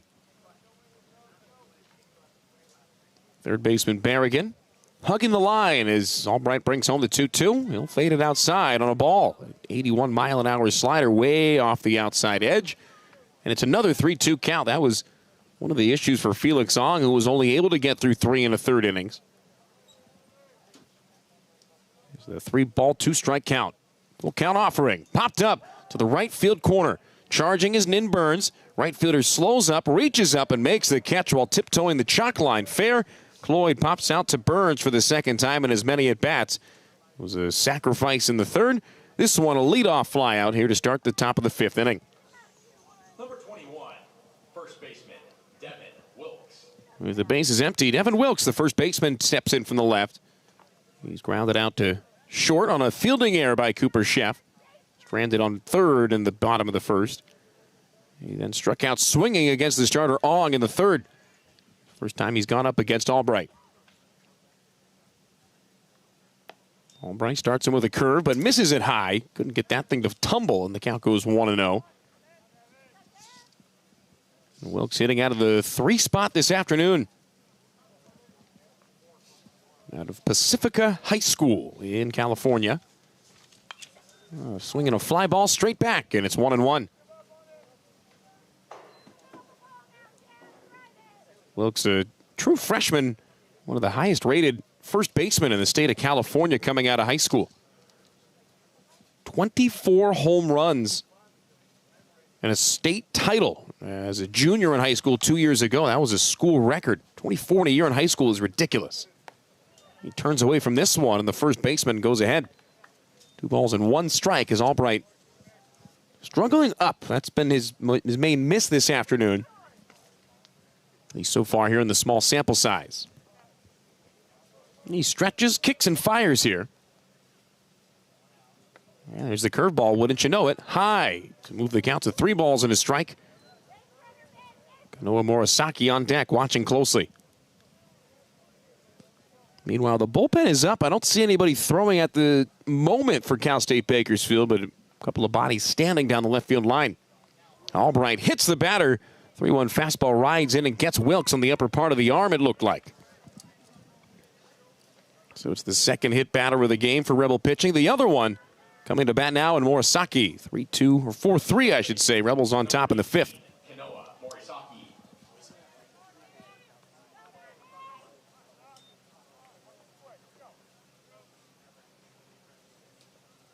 Morisaki listed on the roster as a catcher and a right-handed pitcher. Well, he's in the lineup at third base today. And what that tells you, if nothing else, is that he's got a cannon for an arm. He swings and comes up empty on a first pitch fastball. Morisaki, who's been hit by a pitch and struck out so far, down 0-1. I mean, when you think of a good arm, obviously pitching, catching, you got to have a good arm as well. But you think of the main positions defensively where you typically have your good arms. That's third base and right field. Another swing, another miss. Albright pulled the string that time, fading one away. Morisaki now down 0-2.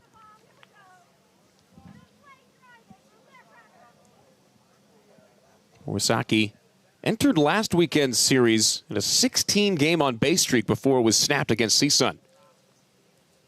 He takes a ball in the dirt. The runner on the move to second. The throw from Taylor is high, but Sheff comes off the bag and knocks it down before it sails into center field.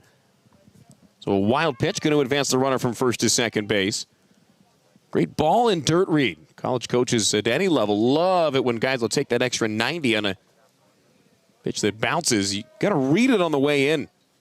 You're taught to not guess, but definitely have an educated idea of what's going on when it sends the catcher to his knees. 1-2 pitch. Rope down the right field line. Hooking to the corner. It's foul. Deep breath of relief for Cody Albright and the rest of the Rebels in red, as that one would have tied the game. But instead, it's a long, loud foul ball, and the count remains 1-2. Now we do see a lefty up and throwing for Cal State Bakersfield. A right-hander up and throwing for the Rebels down their line. Albright looking to get through his second inning of work with 1 out and a runner on second. He sets and deals the 1-2 pitch. That's in the dirt. That gets by Taylor all the way to the backstop. It hit the batter. That's why it got by Taylor. And because of that, Wilkes unable to advance from second to third. Otherwise, he would have been able to walk up the extra 90 feet. So back-to-back hit batters for Albright. Put runners on first and second with 1 down. A ground ball almost required here off the bat of Nick Mascaro.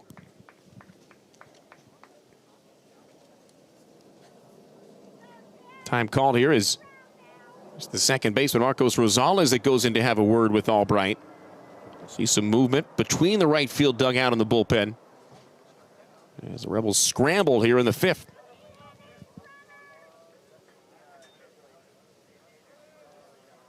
Two on, 1 out. Tying and go-ahead runs the 2 on base as Mascaro stands in from the left and takes strike 1. Good running fastball from Albright as he gets ahead.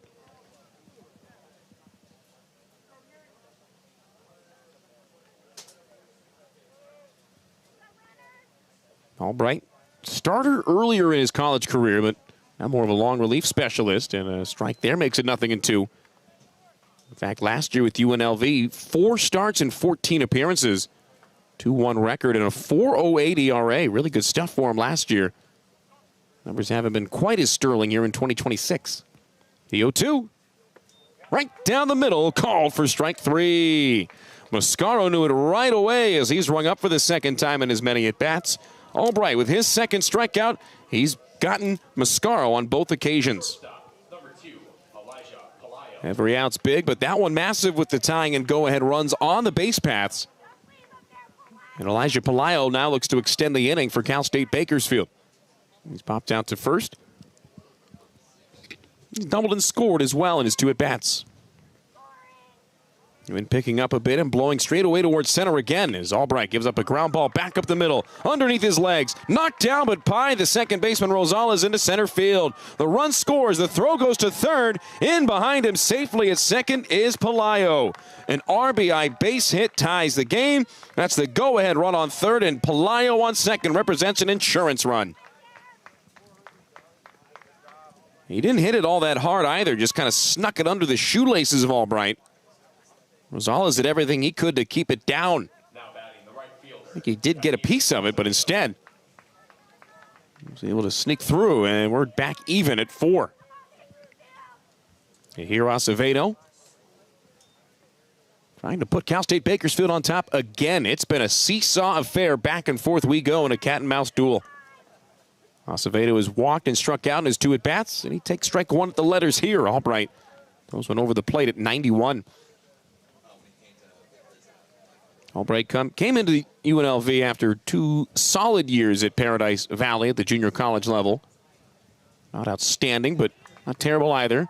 This one in the dirt, bounces, and Taylor, despite the fact that he knocked it down, couldn't find it. It was about a foot in front of home plate. He was able to track it down and keep the runners at bay on second and third.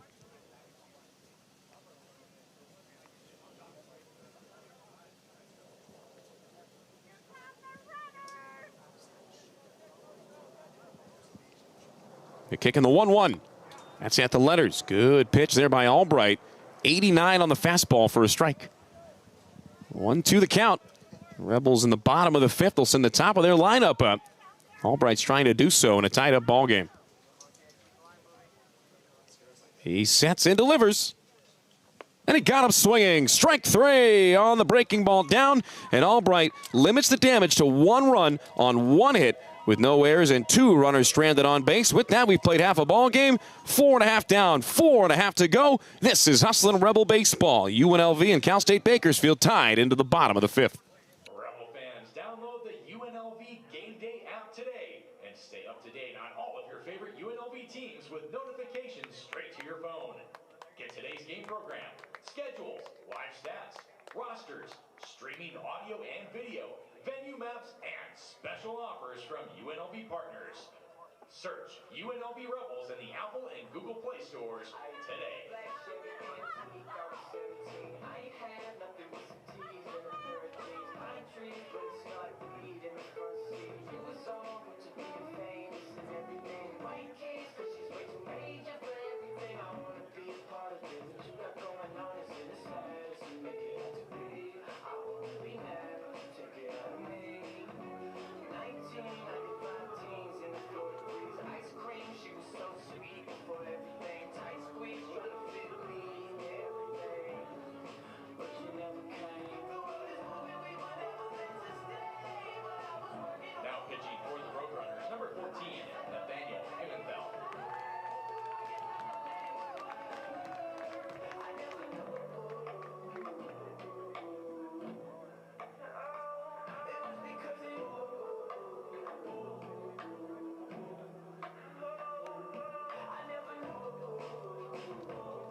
With my Soline's king of everything, fifth stack coming in the suite. I bought everything, dispatching with all the G's. Pull up, wreck the scene, white keys, cause she's way too major for everything. My pussy so much that I feel my heart inside my back. I made a bunch of things, technically don't even kick it off. Sing with me, you were singing those songs. The world is moving, we were never meant to stay, but I was working on the world.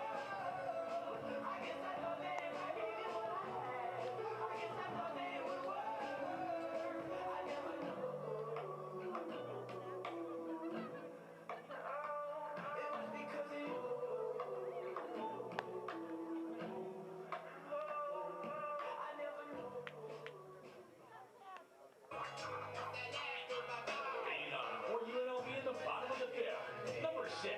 Second baseman, Marco. Bottom of the 5th, top of the Rebel lineup to lead off. Nathaniel Pimentel comes out of the Cal State Bakersfield bullpen after a third of an inning from Ethan Myers. With the Rebels and the Roadrunners tied at 4, they'll go up against the leadoff man, Marcos Rosales. Left-hander pitching in his 4th career collegiate outing. A freshman wearing 14, sets out of the stretch and deals. He'll fade one in there at 92 over the inside. A called strike, and Rosales, who's grounded out twice, begins his 3rd at-bat behind 0-1. 6'1", 184-pound lefty. Pimentel, the freshman out of Alta Loma, California. 2-2, rather 1-0, I should say, with a 6.75 ERA.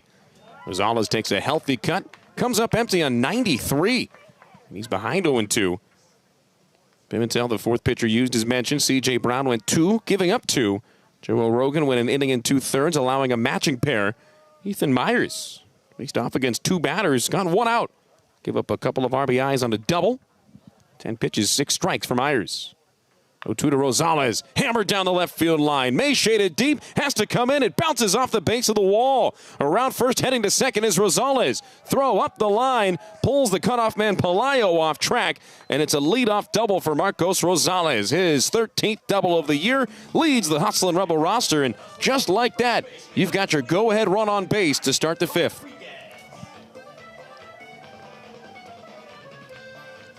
Johnny Rodriguez trying to cash him in. J-Rod 0 for 2 so far. Rodriguez stands in with the Rebels tied at 4. Ground out and a pop fly out so far for the left-hand batting first baseman. Outfield especially deep as well, as Rodriguez watches all the way on a first pitch fastball high. For Pimentel in 3 outings, that allowed just 2 earned runs in 2 2/3 innings coming into this one. Although 3 walks and 2 strikeouts, not the ratio you want. Works exclusively from the stretch. Comes set second, checking second, I should say. And the pitch inside hits Rodriguez on the helmet. J-Rod turns and pounds the helmet to his dugout as if to say, I didn't feel a thing. J-Rod down to first. 2 on, nobody out in a tied-up ball game. And Pimentel takes an extra second or 2 to walk around the third base side of the rubber. That's the first batter he's hit in his college career. So you talk about setting the table. There's a reason you bat Drew Berrigan 3rd. There's a reason you bat Rosales and Rodriguez ahead of him. 2 on, nobody out for the team's RBI leader. First pitch from Pimentel. Fouled out of play on the right field line. A true freshman with a fastball anywhere from 90 to 93 thus far. You'd like to see that, but the Rebels have been geared up on all of them. Berrigan didn't miss that one by much. He's tripled and flied out to right in 2 at-bats today. 0-1 pitch. That's a hanger, and it's outside at 76. Pimentel tried to break that one over the outside, but no dice. 1 ball, 1 strike to Drew. Berrigan's average at .467 coming in. He's 1 of 2. And he fouls this one back off the left leg of the catcher, Jorson. Ouch. I'll tell you what, while catching equipment, especially modern-day catcher's equipment, is outstanding, it does the job. If you take a comebacker like that, just an immediate foul tip right into the kneecap, it's not going to be debilitating, but that's going to be something Jorson feels tomorrow for sure. Pimentel takes the sign from the catcher, who gets back down into the squat. And Pimentel on 1-1 kicks and deals. Swing and a foul ball launched out of play on the right field line. Second fastball in this at-bat that Berrigan has been all over, just a bit late. 4 all here in the bottom of the 5th. Rebels are able to put their first 2 base runners on to start the frame against the freshman Pimentel. Here's the 1-2 on the way. That's low, just below the kneecaps as Berrigan into the outfield. Deep all the way around. Gets back in ahead of the 2-2. I mean, literally, I think Jacob May in left field is on the dirt of the warning track. Not much in front of it in center is Mascaro. Acevedo's deep, but not that deep. Here's a swing, a line drive, left center field. That's down. No amount of shading deep's going to stop that one from hitting the fence. 1 run scores. Here comes Rodriguez around third. He's in standing and safely. 2 RBI double for Drew Berrigan. It's his 2nd extra base hit of the day. This one puts the Rebels back on top. It's 6-4 in the home half of the 5th. The Rebel right fielder, number 21,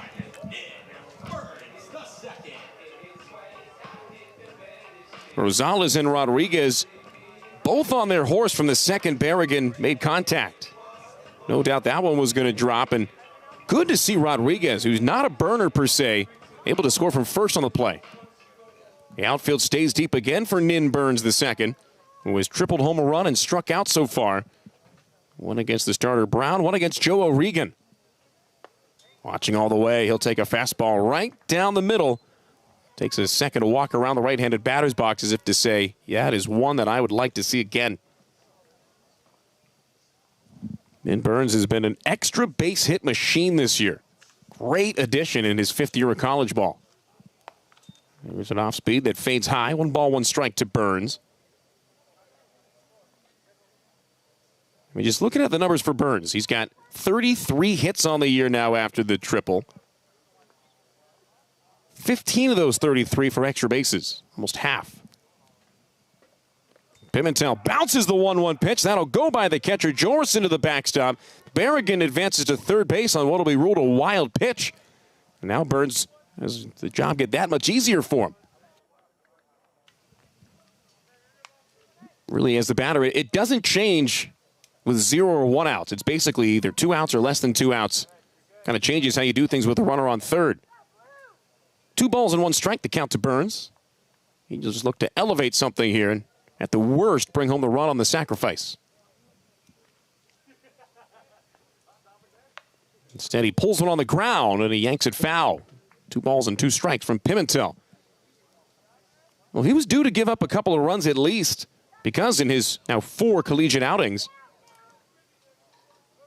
he went a scoreless inning at Cal on the 4th of March, gave up 2 runs in 2/3 of an inning against Westcliff 6 days later, and then was nearly perfect, hitless against Long Beach State on the 21st.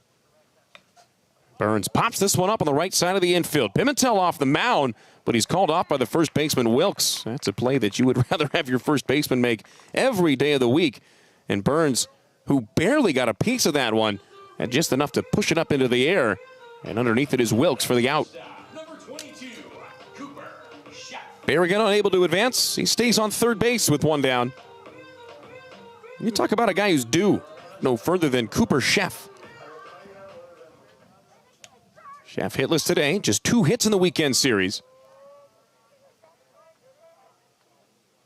And he takes a first pitch inside at 90 from Pimentel.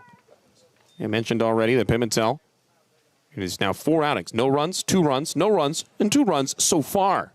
Berrigan off third, threatening to be at least the 3rd run against the lefty. Second baseman Thompson behind the bag. Here's the 1-0. Sheff hits one straight down. Ouch. Into the legs of Carter Jorson. And if you tuned into the broadcast yesterday, you heard us talk a little bit about the professional courtesies that catchers and home plate umpires will do back and forth throughout the game, and this is a perfect example here. When was the last time you saw an umpire walk hip to hip with the pitcher back to the mound? Really only happens when there's a comebacker one way or another. Pace of play rules go out the window when that happens because outside of Kyle Fecto, only Carter Jorson on the field right now who knows what that's like. The catcher good to go. Got all the padding for a reason. And the count's 1-1 to Sheff. Pimentel with a high leg kick and the lefty's pitch. Swung on and missed. Sheff nearly went down to a knee trying to pick that thing up off the shoe tops. And instead, he's now down a ball and 2 strikes.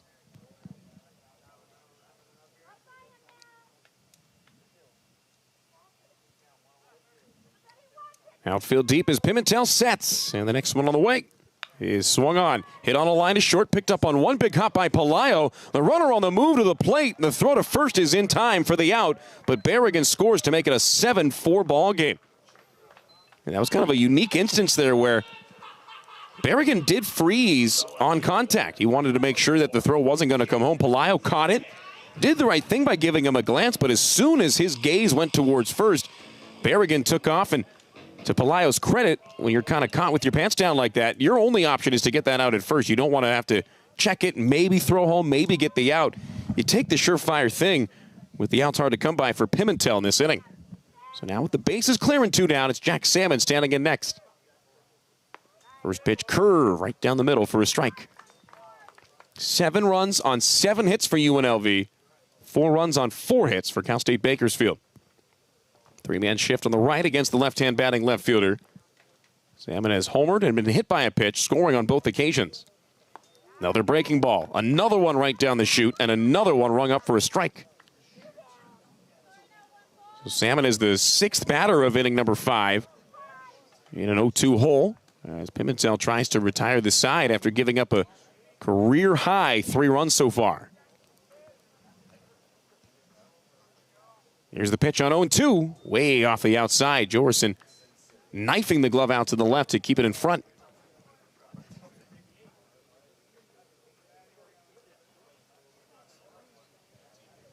Pimentel on 1-2 sets and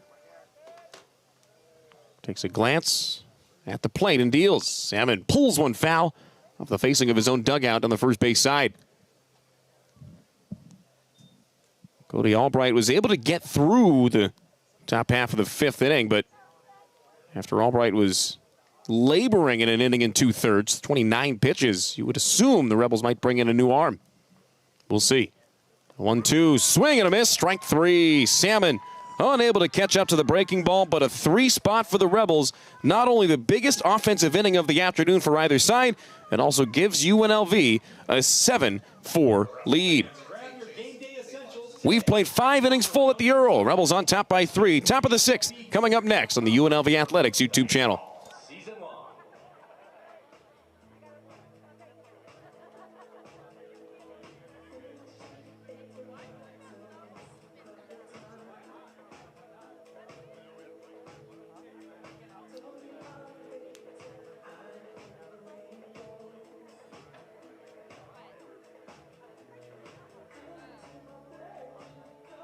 Ladies and gentlemen, it's time for a Valvoline pitching change.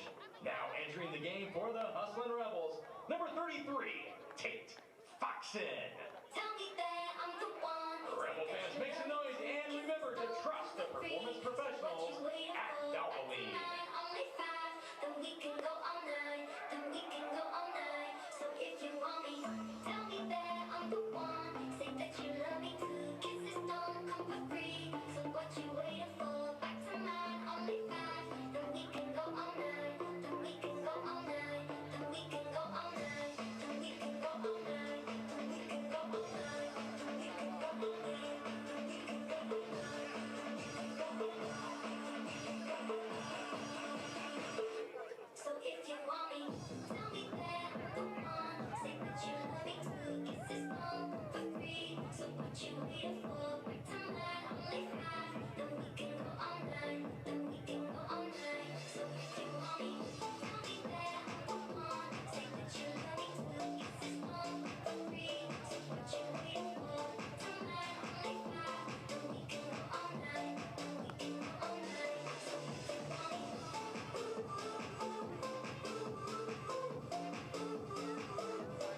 if you want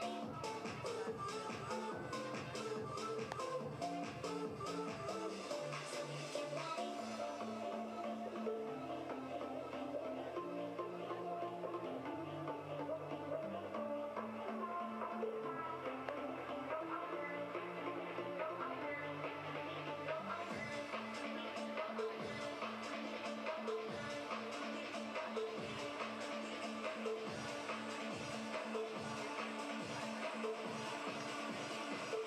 So if you want me, tell me that I'm the one. Hard throwing right-hander Tate Foxen emerges from the Rebel bullpen. He'll face off against the 8-9-1 batters for the visiting Roadrunners of Cal State Bakersfield. On to the 6th we go. So far, so good for the Rebels. After 5 runs in the last 2 innings combined, they lead at 7-4 after 5 complete. Carter Jorson, the catcher, is going to welcome the 6'5 righty Tate Foxen into the game. High leg kick and an overhand fastball at 96 misses outside for ball 1. That's what you can expect from Tate Foxen. A fastball and a slider back and forth.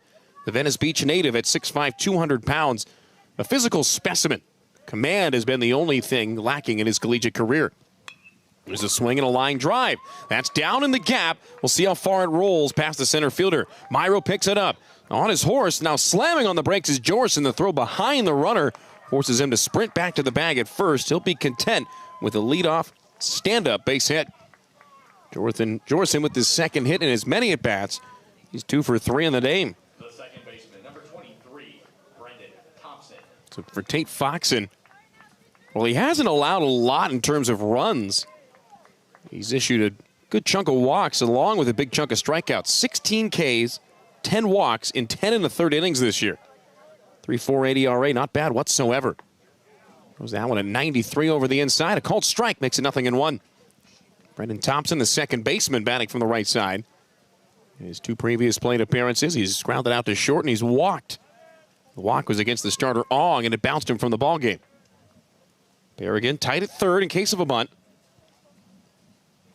Knocks it out of the stretch. Flips the slider through the top of the zone at 76. Vicious movement there as he had that thing falling through the top of the strike zone. Foxen last pitched 8 days ago, just over a week. A season-long 2 2/3 innings in the loss against Utah Tech really quieted that one down. Misses way off the outside here for ball 1 on 0-2.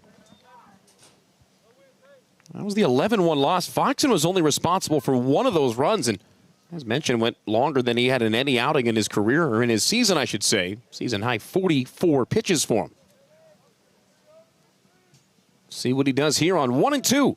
Here's the pitch. No, a throw to first, and they got him! Second time that a runner has been picked off for Cal State Bakersfield. It was Thompson who's batting now earlier. It's Jorison here. Foxen ripped a rocket to first, and Rodriguez popped the tag on the hand of Jorison. That's one way to wipe out a leadoff base hit. And for Foxen, that could turn the tide of the entire outing. He's 1 pitch away from having 2 outs through 2 batters just like that. Of course, as we saw with Ong earlier, challenge becomes getting that 3rd strike once you get to a pair. Here's a high leg kick, and the 1-2 fouled out of play down the right field line. I say it could turn the tide of the entire outing because after going 2 2/3 in that last appearance, Dan Stolte in his 4th game in as many days may need Foxen to go at least 2. Give up a leadoff hit. Wheels start to fall off right away. It's almost impossible to get to 2. Time call. Home plate umpire Kyle Fecto wants to make sure the batter Thompson has a chance to get into the box before the pitch clock expires. Got to make sure that the batter's ready to go when you throw it. Counts 1-2 as Foxen sets. The right-hander kicks and delivers. Breaking ball high and inside. The dirt popping off the mid of Taylor is that one nearly hit Thompson on the brim of the helmet. But instead, it's just a harmless ball 2. And with a 3-run lead, Foxen's got the bases empty and 1 out. The 2-2 on the way. And it's low. Through that slider in the dirt, it's 79, and Foxen's got the count full at 3-2. It's not one that you typically track when you're calling a game or even really scoring one, but I'd love to see officially how many 3-2 counts Cal State Bakersfield has been in this afternoon. It's been a ton. Here's the payoff pitch, high and inside, ball 4. So Thompson walks with 1 out, and Foxen's going to have to go against the top of the lineup in Jake May. Foxen in his first year from Butler. Pitched 21 times in 2 years at Butler. Surrendered 64 runs in the Big East in just over 42 innings. Feast or famine approach for the pretty well-built right-hander out of Southern California. Big leadoff first for Thompson. And the first pitch to May. That's high. Taylor popping up out of the squat, ready to throw to first. Thompson already picked off once, with Foxen already having picked off a runner in this inning as well. Wouldn't be surprised to see a throw to first, especially with the lead extending for Thompson. Now it's a bit shorter. And this time they throw over, and the throw's late. Thought Foxen might have tried that on the first pitch, to be honest, because that was a way bigger lead on the initial one.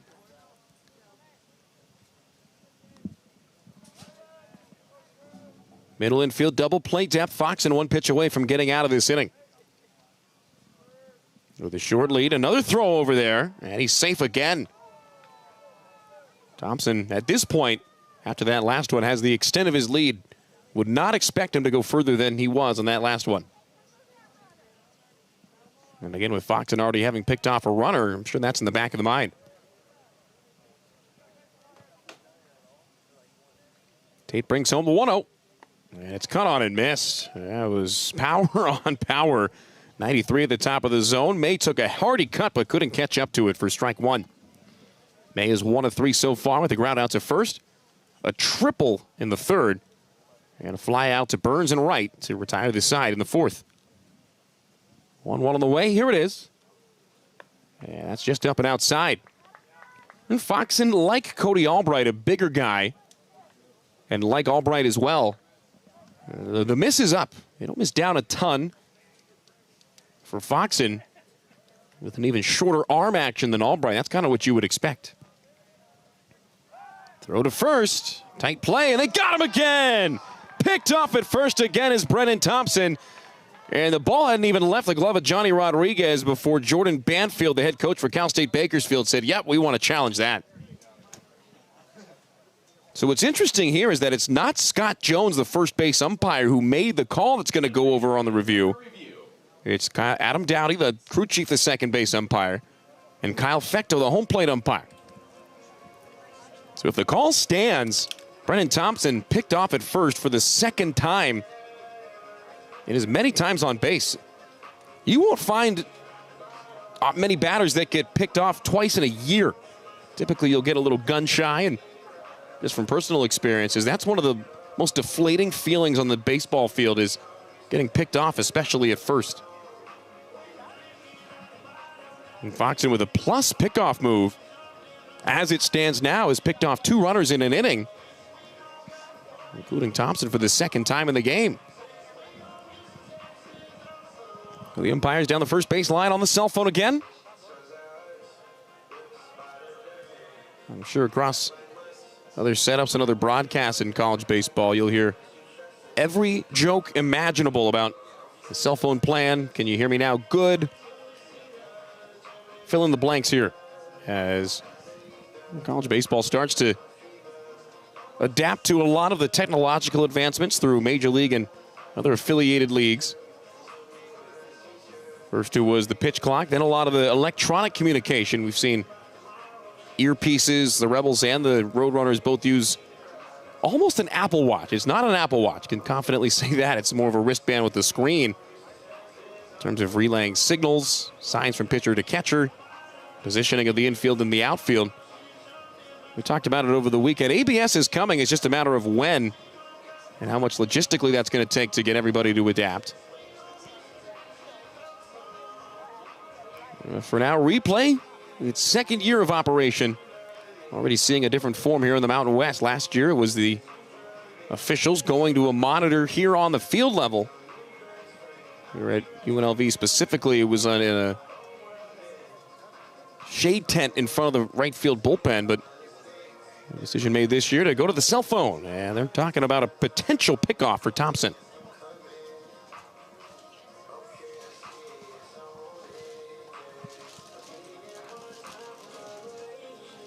Foxen's allowed a couple of base runners on a base hit and a walk here in the inning. He picked off one, and as it stands right now, he picked off the other.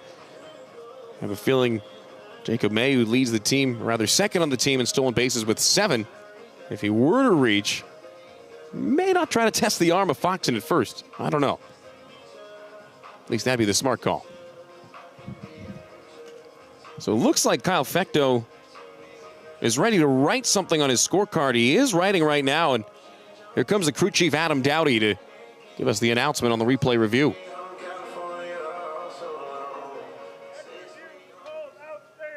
And it stands upheld as Foxen picks off his second runner in as many innings. So a single picked off, a walk picked off. Base is empty with 2 down somehow for the leadoff man, Jacob May. Foxen with a rifle of an arm. And he whipped that one in there twice for 2 successful pickoffs here in the 6th. 2 balls and a strike to count to Jacob May. May all of a sudden with the bases empty in front of him. Next pitch high. 3 balls and 1 strike with Evan Cloyd on deck. 7-4 UNLV. A right-hander up and throwing in the bullpen for Cal State Bakersfield as we speak, down the line and left. Foxen ready to go on 3-1. Here's the pitch. That's over the inside. Strike 2 call. The batter flipped his bat towards the third base dugout. I would say outside of getting picked off at first base, I think that might be a more deflating feeling as a batter. You throw the bat. You get to a higher level, you'll get someone to pick that up for you, but not here in college. You got to go get that yourself. So with the count full at 3-2, here's the payoff delivery. Swung on, fouled, out of play on the left field line. Foxen came right over the inside at 94. And with May as an advanced hitter, able to foul it off. I would not be surprised in the slightest to see Foxen go right back to the well with that same pitch. Hard to catch up to 94, especially given this circumstance. Even harder to do something significant with it. Let's try that one again. Another 3-2 pitch. Fouled straight back again by May. Wouldn't you know it, 94 on the straight fastball. We've seen battles for years and years on the diamond of hard-throwing pitcher versus contact hitter, especially once it gets to 2 strikes. Foxen confident with the fastball. You would guess he'd throw another one here.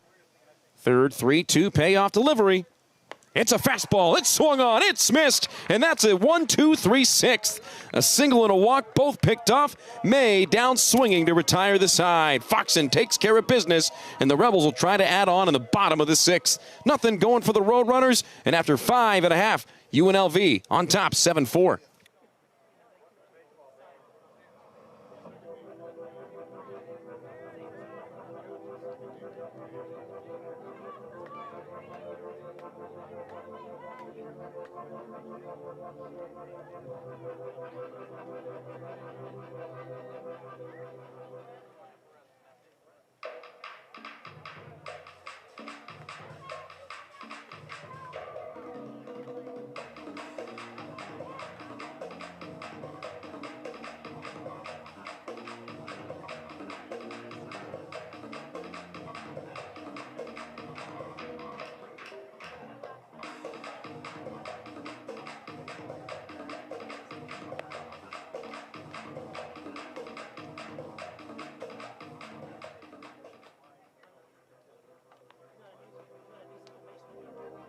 Now pitching for the Roadrunners, number 30, Peyton Houdins.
Leading off for UNLV in the bottom of the 6th, designated hitter number 3, Jaden Hurdle. Bottom third of the Rebels lineup ready to go against Peyton Houdins, the right-hander out of Mesa, Arizona, the 5'11 redshirt sophomore, going up against Jaden Hurdle, the Rebels designated hitter to start off the bottom of the 6th inning. 7-4 UNLV in a midweek non-conference showdown against Cal State Bakersfield out of the Big West. First pitch from the sidewinding righty Houdins, spelled P-U-D-E-N-Z, is high. Houdins, so far this year, in 5 2/3 innings, has a 4.76 ERA, no decision either way. He's been used a ton, hasn't been used for any kind of length whatsoever. That one's in for a strike, and it's 1-1. He's never gone more than an inning. And in his 9 outings, he's only even gotten through an inning on 4 different occasions as he gives up a foul ball straight back. Meanwhile, we got a new second baseman into the ball game. Cal State Bakersfield dips deep into the bench. As they'll give it to Matt Dobson, the senior infielder wearing 47. Now at second base for Thompson. Dobson for Thompson. Pudens, meanwhile, throws high. 2 balls and 2 strikes to Jaden Hurdle, who has doubled and scored, along with the fly out to straightaway center field in his 2 at-bats, getting the start as the designated hitter. Pudens gives up a line drive, softly tapped to first. Evan Wilkes right there in time for the out. That one a check swing, soft tapper right to him. And he's able to glove it for the out. So far, so good for Peyton Pudens. So with the bases empty, here comes Gavin Taylor, who roped one fair inside the base at third, and his only other at-bat, a pinch hit, 2 RBI double in the 4th. Pudens replacing Nathaniel Pimentel, who gave up 3 runs and is the pitcher of record. Pimentel allowed 2 hits over an inning. No walk and a strikeout. First pitch in there for a strike. Taylor behind 0-1. Gavin Taylor's 2nd double of the year. Made the game 4-3 at that point. Gave the Rebels a 1-run lead in the 4th inning. 3 runs in the 5th, the difference. Taylor waves and misses. How about that 70-mile-an-hour curveball from Pudens? He's taking a little bit off of it. He took a lot off of that one. 0-2 to Taylor with Gunnar Myro on deck. 7-4, the bottom of inning number 6. The wind, the pitch. It's high on the 87-mile-an-hour fastball. I mean, case in point, his last appearance for Pudens 3 days ago on the 27th at CSUN. Came in, got an out, gave up a double, and then was pulled. That one's high, 2 balls and 2 strikes. I beg your pardon, he did not record an out. Faced one batter, gave up a double, that double scored, and he was gone. In his last 3 outings combined, he's recorded 2 outs before today. Breaking ball, crushed, deep left field, forget it, way out of here. Gavin Taylor leaves the yard and extends the lead. How about that for a guy who started the game on the bench? A pinch hit double, followed by a solo shot, and it's 8-4 UNLV in the 6th.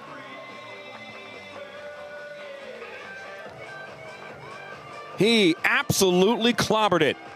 A no-doubt bomb, and the Rebels are doubling up the Roadrunners. Taylor's 2nd blast of the year, making his 3rd. Here comes Gunnar Myro with a 4-run advantage for UNLV. 1 out, nobody on. Ahead of the number 9 batter in the lineup. First home run allowed by Pudens as a collegiate pitcher. And he follows it up with a curveball in there for a strike at 71.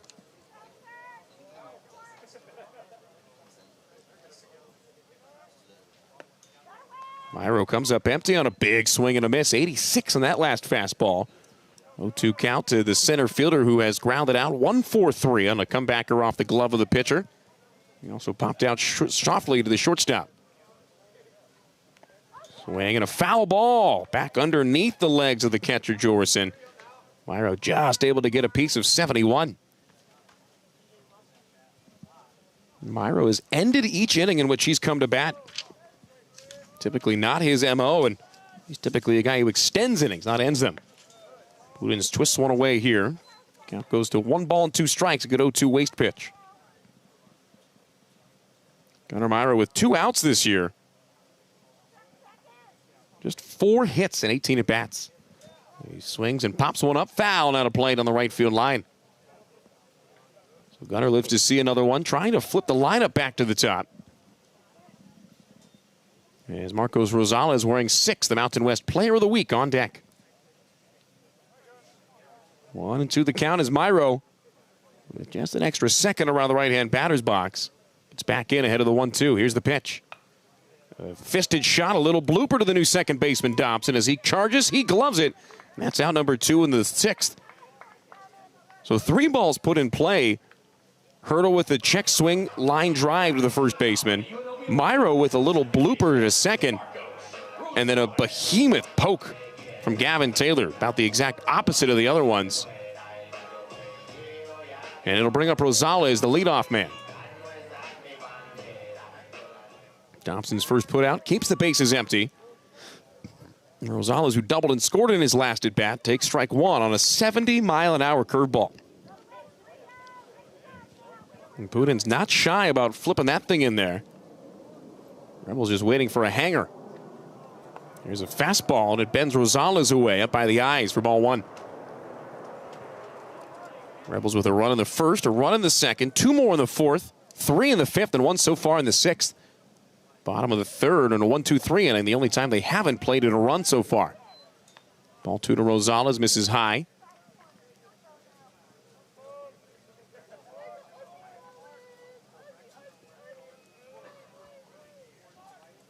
Pudens with a couple of glances down to the wristband. He'll take the sign and start his delivery with 5 on the pitch clock.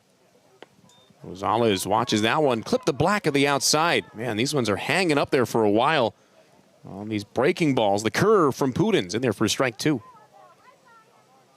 2-2 count with 2 outs and the base is empty. The wind and the pitch. Swing and a miss. Rosales climbs the ladder. He strikes out to retire the side, but a 1-out moonshot home run by Gavin Taylor extends the Rebel lead through 6 innings full. It's UNLV 8, Cal State Bakersfield 4. Rebel fans, do you have a group that would love to attend a UNLV baseball game this season? Groups receive price discounts. Groups of 10 or more can get more information by going to UNLVtickets.com or by calling 702-739-3267. That's 702-739-3267 for all your group ticket needs.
Leading off for CSU Bakersfield on the top of the 7th.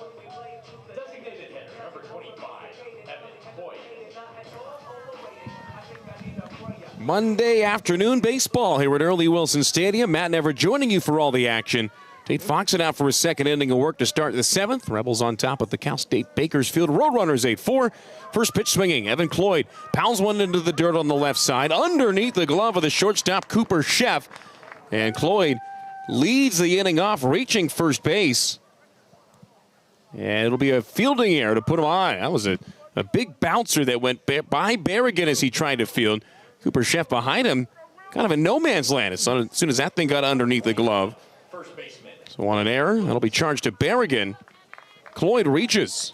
1 pitch and 1 base runner for Devin Wilkes. Now, the 2 base runners that reached against Foxen in the 6th weren't on first for very long. Foxen picked both Carter Jorson and Brendan Thompson off at first base back-to-back. Second one replayed and upheld. Fastball hit on the ground at first this time, but it's foul.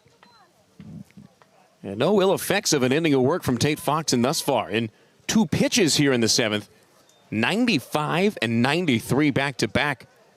The arm feels good. 8 runs, 8 hits, 2 errors for the Rebels now. 4 runs, 5 hits, and nary an error yet for the Roadrunners. Very short lead off first for Cloyd. He's not going anywhere. Foxen out of the stretch. Throws over there anyway, and Cloyd more so falls and dives back into the base safely.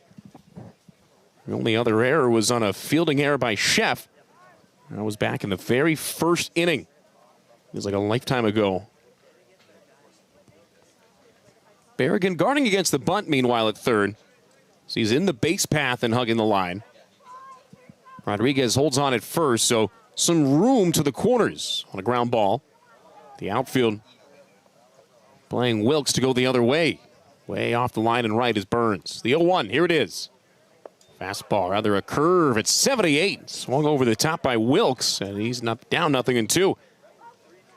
Wilkes was the benefactor of that chef error in the first. He reached and was stranded. He then struck out against Ong in the 3rd, hit by a pitch from Cody Albright in the 5th inning. Foxen, in his 2nd inning of work, comes set on 0-2. Throws to first, and a tight play as Cloyd somehow able to get back in there. Foxen mixing up the timing. You'll hear about coaches talking about the timing, mainly of the set. As soon as the feet got near each other, he picked up the back foot and ripped the throw to first instead. Here's an 0-2 pitch, hammered deep to right field, sky high and back. Burns at the track, Burns at the wall, and it's out of here. Tate Foxen gives up a 2-run home run from Devin Wilkes, his 3rd of the year. It's just the 24th home run in 28 games played for Cal State Bakersfield as a team. RBI 16 and 17 for Wilkes on the year, making it a 2-run game as the Rebel lead has been trimmed to 8-6. So the leadoff error comes back to bite Foxen and the Rebels. You can't judge whether it's earned or unearned until after the inning ends. Kanoa Morosaki standing in with the bases empty. He's been hit twice today and also struck out, the only official AB. First pitch following the home run, a 96-mile-an-hour fastball for a strike. You think Foxen's fired up after allowing the homer? That's the first long ball that he's allowed with UNLV. He has been really good, especially when it comes to keeping the ball in the yard. 0-1 pitching on the ground to the right side. To his left goes the second baseman. Throw from Rosales to Foxen covering on the bag is in time. Good athletic play. As soon as Rodriguez was unable to get it, it became Foxen's base or nobody's. That's how the first out of the 7th is retired. Nick Mascaro, hitless today, 0 for 2 with a walk, getting ready to bat next. Mascaro walked in the first. He struck out in his next 2 at-bats. Foxen out of the full line, deals outside 96. And I mean, you look at the delivery of Foxen. I mean, you look at him physically 6'5", 200 pounds. You assume he's got a hard, heavy fastball, but he's got what coaches will call a high-effort delivery. Puts every part of himself into every point of these pitches. Like that one at 94, but he missed it in. Basically the same miss, both on the outside and the inside there by Foxen as he tries to get through the 7th and keep the Rebels with the lead. He misses outside again, and it's 3 balls and no strikes to the left-hand batting center fielder.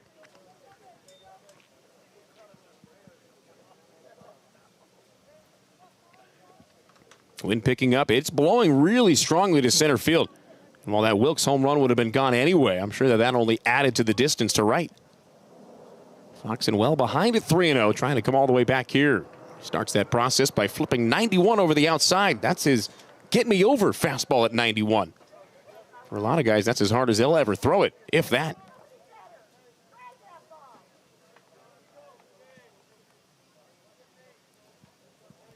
Foxen set. Here's the 3-1. Same pitch, same spot, same call, except for it was a 92-mile-an-hour heater this time. Except for the outside of the 91. So from 3-0 to 3-2, Foxen staying in this one, trying to win the battle after coming all the way back. Here's a 3-2 payoff. Swung on, fouled, straight back, held in by the protective netting as Mascaro stays alive. Elijah Palaio, the shortstop, who for all intents and purposes, along with Evan Cloyd, are the top 2 batters on this team for second-year head coach Jordan Banfield. 8-6 Rebels, tying run on deck with 1 out in the 7th. After a foul ball, another 3-2. Swung on and hit in the air, straight away center field. Back goes Myro. He turns around in front of the warning track. He'll make the catch right in front of the American flag. We'll say 15 feet in front of the fence. Mascaro put a charge into it, but that one held up there, and Myro able to track underneath it for the second out. Good to see Foxen able to come back after giving up his first home run as a Rebel. And then going back-to-back with putouts relatively quickly and easily. Trying to retire the side fully as Pelayo, the shortstop, taps in for the 4th time. So far, Pelayo with a multi-hit effort. Him and the catcher Jorson, the only 2. That's going to add a 3rd hit there as he laces one on a line to left field. And Pelayo with 3 hits in his last 3 at-bats extends the frame. Becomes the 3rd base runner of the inning and the 5th in 2 innings against Tate Foxen. Now batting the right fielder, number 3, Yair Acevedo. For the time being, the bullpen looks quiet. This is likely Foxen's inning to get out of one way or another. He's walking a tightrope here as he's got the tying run at the plate in the form of Yair Acevedo. Foxen's 32nd pitch will have to wait. His time is called, and they're going to get a pinch hitter. Looks like Acevedo is going to be lifted as head coach Jordan Banfield goes to home plate umpire Kyle Fecto. Let's see who emerges. Interesting timing, because typically when you've got a pinch hitter, even if you're waiting to see the result of the previous at-bat, you're not going to let the guy get into the batter's box before you call time and lift him. And for the time being, nobody's come out of the third base visiting side dugout. You'd like to get your matchups, yes, but you'd also like for the guy to be ready to hit. While you, in theory, as a college baseball player on the bench, are ready to go no matter what, you got to remember these are young guys. And think about it yourself. You're hanging out watching the game, whether or not you're super involved, and all of a sudden, time called and everyone's looking at you. You got to scramble, put your gear on, and that's the case here for Elgin Bennett. Elgin Bennett, the Atlanta native, the Chipola college transfer, is going to pinch hit here. So again, it's Elgin Bennett pinch hitting for Yair Acevedo. Acevedo in right field. Bennett an outfielder, so you would imagine it'd be a straight switch in the 7-hole, but we'll see defensively. Before the first pitch, a throw to first, and Pelayo watched the 2 runners get picked off last inning and said, nope, I'm going to stay tight, and gets back in standing and safely. So here's Bennett, the 6-foot-tall senior. The first pitch from Fox into the pinch hitter on the way. No, another throw to first, and he's safe. Oh, bang, bang play at the bag. Elgin Bennett so far on the year, a .303 average, and this is one of only a handful of games that he's played off the bench. 5 home runs, 20 batted in with the senior out of Atlanta. Now the first pitch from Fox, and the runner on the move. The pitch, a called ball. Throw from the knees by Taylor is on a bounce. It goes through the legs of Sheff. The throw behind him from Rosales nails the runner in the back. And he just went down like he took a cannonball to the back. I think that throw was from 10 feet away. You get the point of, hey, I'm not expecting to be hit in the back by a projectile, but just from the naked eye game speed, didn't look like Rosales threw it that hard. And here comes the trainer out to have a look at him. I mean, again, you never want to speculate, you never want to assume, but just based off of the geometry and the physics. 10 feet away, Rosales just kind of trying to flip it back to Sheff on the bag. Doesn't he rake the trainer out there? And I mean, that thing must have hit a nerve or something on the spine, because he's still down on his knees. And if you're Marcos Gonzalez, really all you can say is, hey, man, my bad. Sorry about that. It's a forced situation, but Pelayo just now stands up. He's holding his back. It hit him square in the middle of the back, too. You got guys that'll wear 95 to the arm, run down to first like nothing happened. Out from 10 feet away, sent him to his front. He's good to go. Elgin Bennett's got a runner in scoring position now on the stolen base. The 9th of the year for Pelayo, a team high.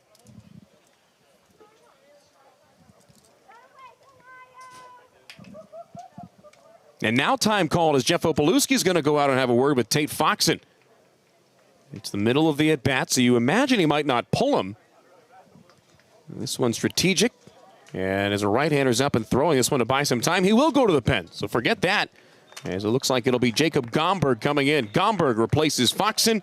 He'll step aside for the pitching change. It's a 1-0 count as the left-hander Elgin Bennett is going to face off against Jacob Gomberg. Back in a moment from the Earl.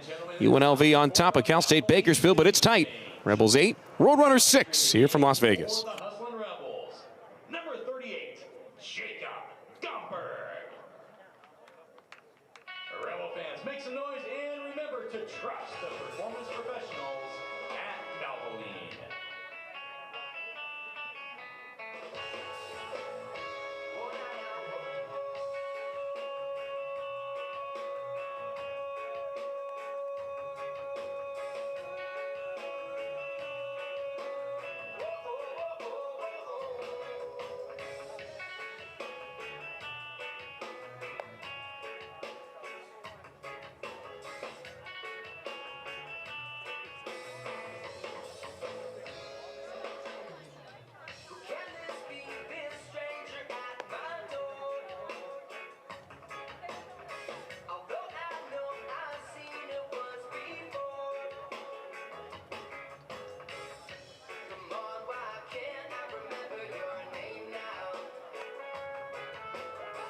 A little bit of cat and mouse gamesmanship between UNLV and Cal State Bakersfield.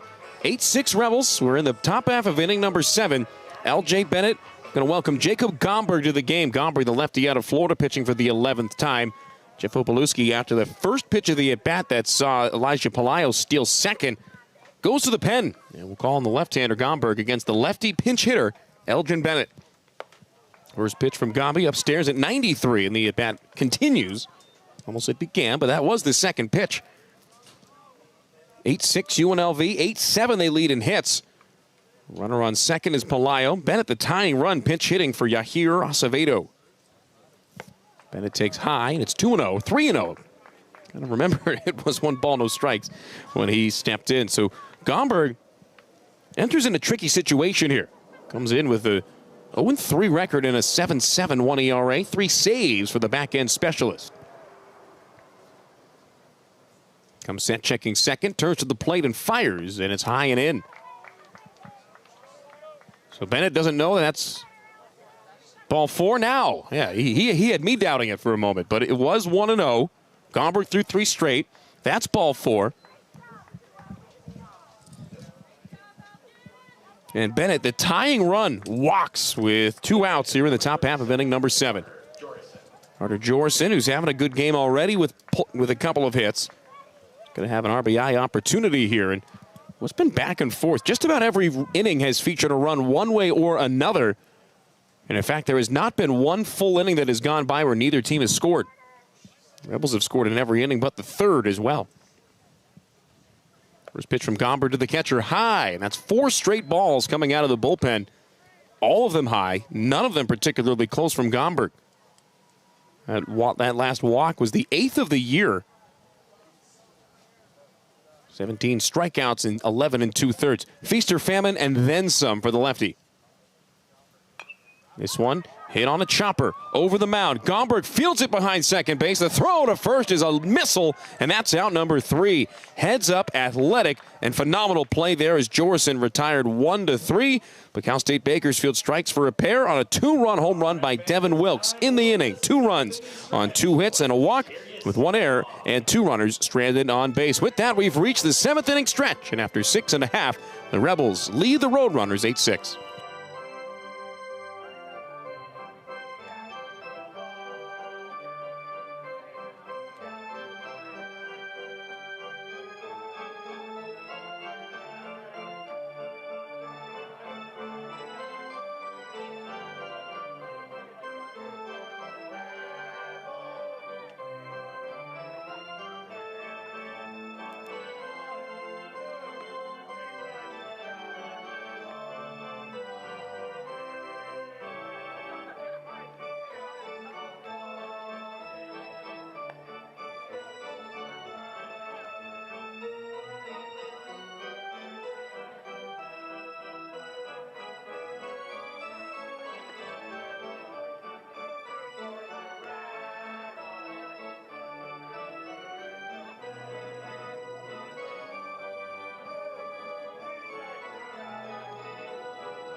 Defensive changes for Cal State Bakersfield. Moving from left field to right field, number 16, Jacob May.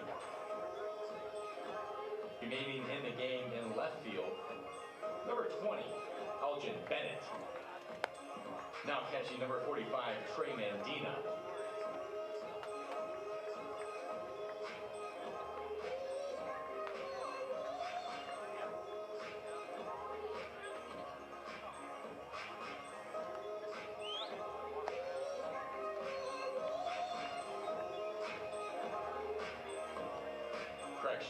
Carter Jorison remains in the game at catcher. Now pitching for the Roadrunners, number 36, Brock Adamson.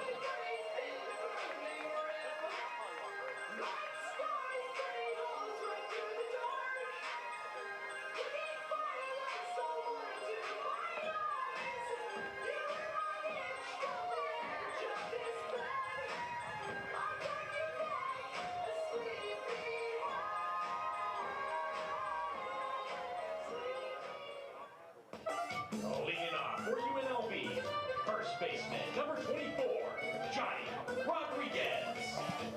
Coming out of the stretch break in the bottom of the 7th inning, UNLV leads Cal State Bakersfield 8-6. Matt Everett here at the Earl. Johnny Rodriguez welcomes Brock Adamson to the game. It's a lefty-on-lefty matchup to begin the home half of the 7th with a 2-run lead for the Hustlin' Rebels. Rodriguez, so far today, has been hit by a pitch. He's grounded out and he's flied out. And a pitch clock violation called on Rodriguez before the first pitch Adamson throws. So without a pitch, the 0-1 on the way, and it's a sweeping slider down and away for a ball. So 1-1 after the first pitch of the at-bat. Adamson, a 6'2" junior out of Ankeny, Iowa, the transfer from Ellsworth College. Played there for 2 years. This is his first year in Bakersfield. Swinging a foul ball straight back from J-Rod. Moves the count 1-2. Adamson becomes the 6th pitcher of the game. Used by Cal State Bakersfield. Jordan Banfield, the second-year head coach. In the midweek non-con matchup, dipping deep into the pen. Relief corps that's featured O'Regan, Myers, Pimentel, Pudens, and Adamson. All in relief of C.J. Brown. And now time is called as Jeff Opalewski wants a word. Or rather, Corey Vanderhook, the hitting coach, down the third baseline. Adamson replacing Peyton Pudens, who gave up a run on a hit in his 1 inning of work. That hit was a big one. A solo home run, a mammoth blast from Gavin Taylor in his second at-bat. Switch up in the outfield as well, by the way, with Elgin Bennett staying in the game. Bennett came in to pinch hit for Yahir Acevedo, who was in right. Bennett slides into left. Jacob May flips from left field to right field. Nick Mascaro stays in at center. As Rodriguez takes outside, 2 balls and 2 strikes. So the outfield from left to right for the Roadrunners, Elgin Bennett, Nick Mascaro, and Jake May. The 3-man shift on the right side of the infield for Rodriguez, and he swings and misses at a 2-2 breaking ball in the dirt. Catcher Jorison's throw to first in plenty of time. And that's how the bottom of the 7th inning begins. Rodriguez down on strikes. Just the 5th K of the day for Rebel batters. It's their second straight out, though, via the strikeout. As Marcos Rosales retired the side in the 6th. Set down swinging. Rodriguez does the same to start the 7th. And that'll set up Drew Berrigan, who has doubled and tripled so far. And the Roadrunners are going to shift on the left side of the infield against the right-handed batter. First pitch swinging. He'll poke one foul and out of play on the right field line. Adamson on the year, no decision, and a 13.5 ERA. He's allowed 6 runs, 5 earned, and 3 1/3 innings. Hasn't pitched since March 4th. First outing in 26 days, going all right, all things considered, as he steals strike 2 there. Berrigan, both times he's reached, he's scored. Only time he was put out was the fly out to right to retire the side in the 3rd. Breaking ball pummeled into the dirt, and he yanks it foul down the line and left. And again, you assume that a lot of bench guys and a lot of relief arms are going to get in anyway in these midweek one-off games against a non-conference opponent. But Cal State Bakersfield's bullpen has been up since the 1st, and they're hot again. Berrigan, meanwhile, hits one to short, backhanded by the shortstop Palayo. He's good to go, able to stay in the game after being hit in the back by Rosales, and the throw to first in plenty of time. Score that one 6-3 as Berrigan hit it into the teeth of the infield shift. 2 up and 2 away. That's 4 straight Rebels retired following the Taylor home run, and in fact dating back to that Berrigan double in the 5th. 8 of the last 9 have been retired in order. That started with Nin Burns, who popped out to first. Then against Adamson here with the bases empty. Hardy cut, comes up empty. First pitch swinging for strike 1. Tough to judge the ledger of some of these relief arms that throw in these midweek games, especially because of the lack of sample size. And Adamson, your perfect example of that. Another swing, though, and another miss from Burns, and he's behind 0-2. Here's why. First outing of his career at the D1 level, April 15th against Southern Indiana. 1 unearned run on 1 hit in 1 inning, facing off against 5 batters. Not bad. Then he blew it up against Pitt. Burns stings one foul. That'll clear the stadium down the right field line. In 2 1/3 innings, Brock Adamson faced off against 13 Pitt Panthers, gave up 5 runs on 2 hits and 3 walks. He struck out 1 and hit 2 batters as well in a 14-0 loss. Burns hits a swinging line drive that bounces in front of the second baseman Dobson. He'll pick it up on a short hop and fires sidearm to first. A 1-2-3 7th spun up by Adamson and the Roadrunners. And we go to the 8th inning with the score, UNLV 8, Cal State Bakersfield 6. Fans, this is the last call for food at the Smokin' Sam's concession stand.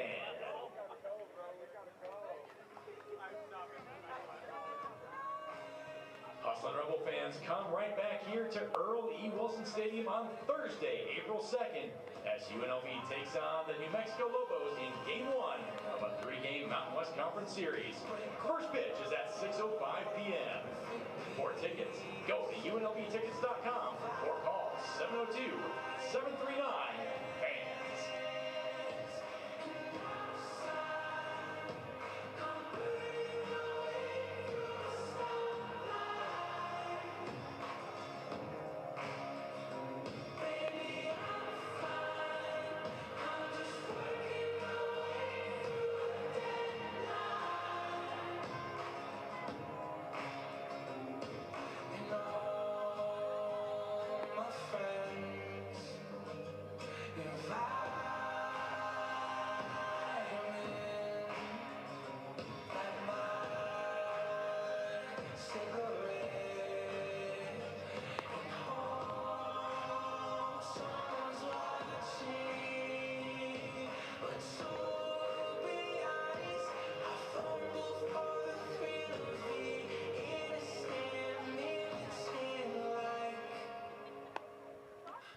The 9-1-2 batters due up for Cal State Bakersfield as we go to the 8th inning, and it'll be a pinch hitter right off the bat to get it started in Jacob Gomberg's second inning of work.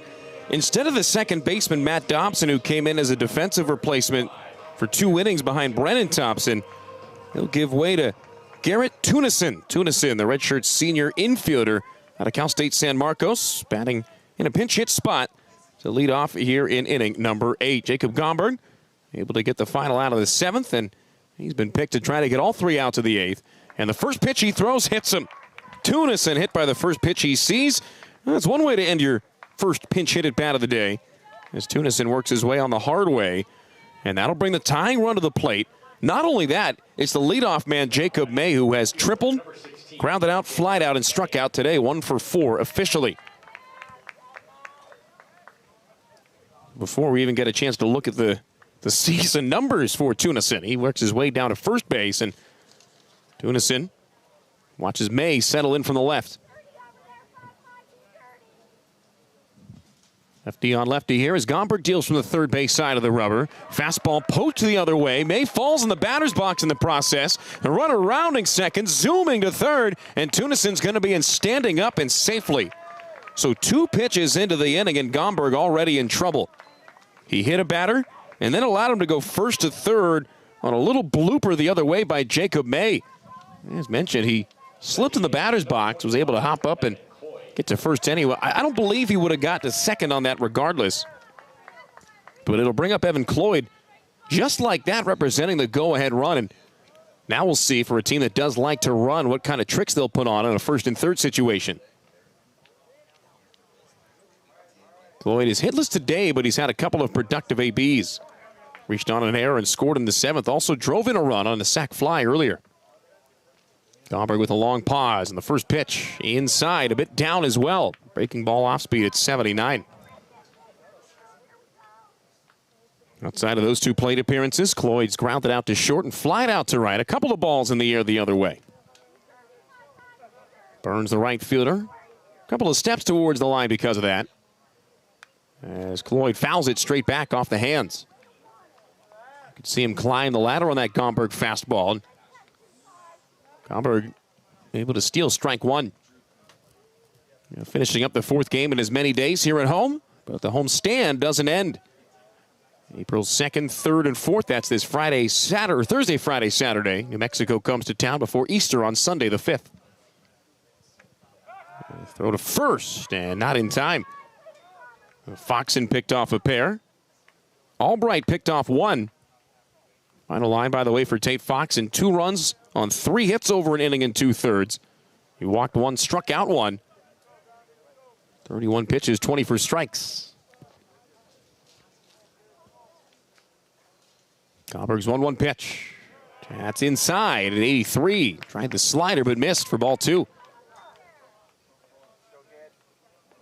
Gomberg with a fastball slider change in the arsenal. Swing and miss specialist. Didn't really get a lot of opportunities in the SEC at Florida. And having up and down results in his first year with UNLV. Big lead off of first for the runner May. And the pitch inside, and it hits Cloyd.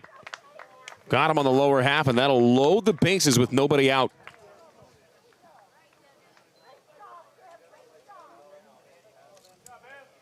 So Cloyd loses the gear, slowly limps his way down to first base after being hit by the pitch, and that'll load him up with Tunison on third.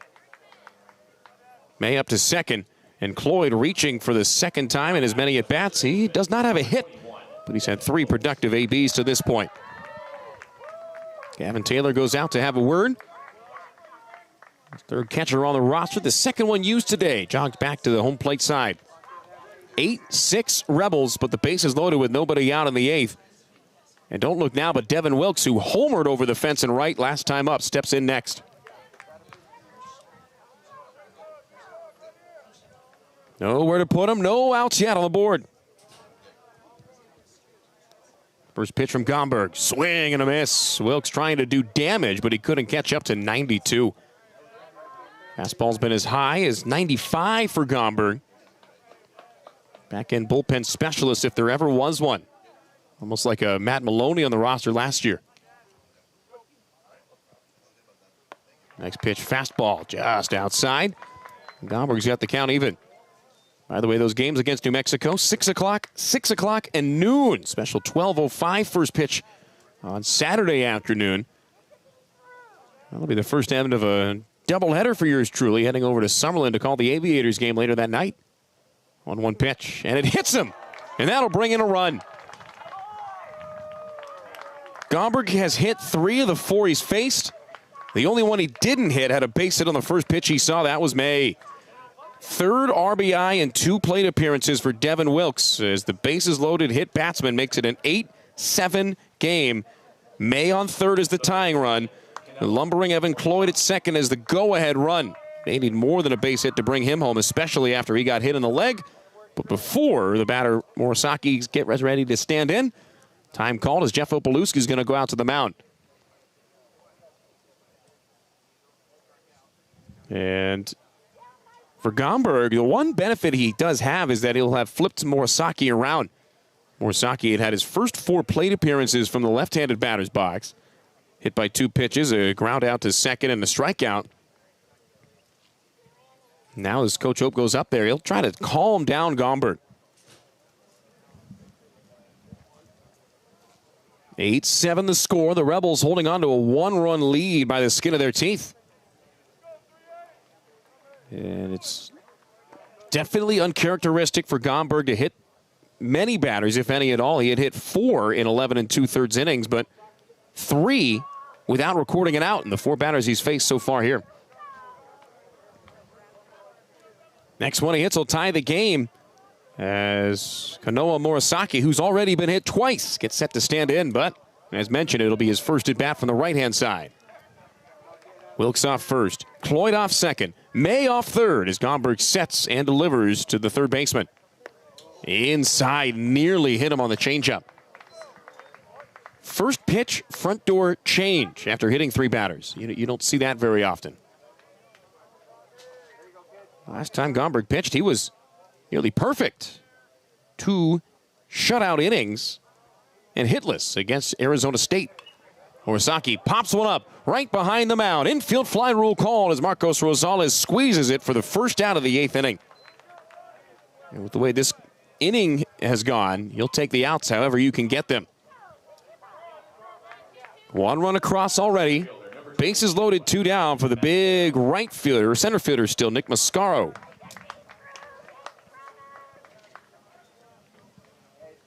Mascaro, the redshirt senior out of Orange, California, the Cypress College transfer, with a chance to put the Roadrunners back on top.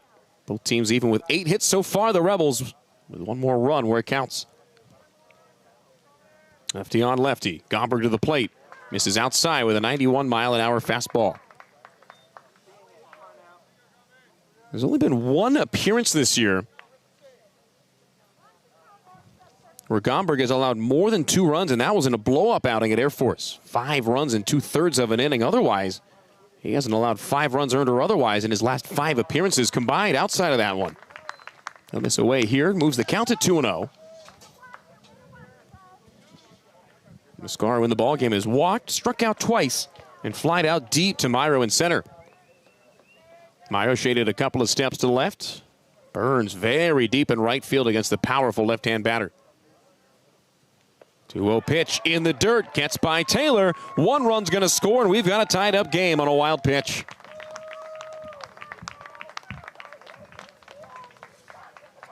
May comes in to tie it at 8.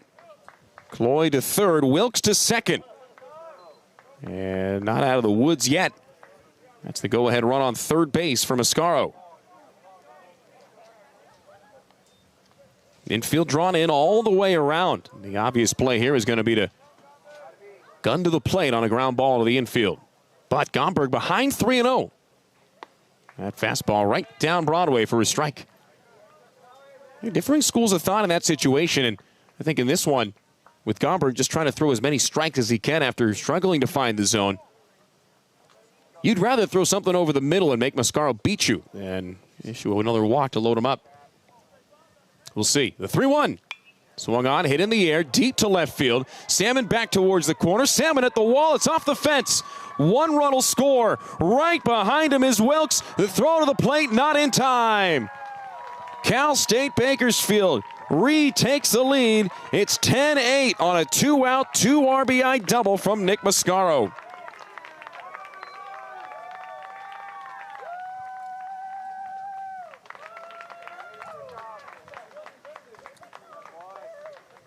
Number 2, shortstop, Elijah Palayo. With 1 out and a runner on second, Elijah Palayo bats with an insurance runner on second base, and he'll face off against another arm. Gomberg struggled, hit 3 batters, and gave up 2-run double to Nick Mascaro to put the Roadrunners back on top. 10-8 Cal State Bakersfield. Back after this, after the pitching change from Earl E. Wilson Stadium.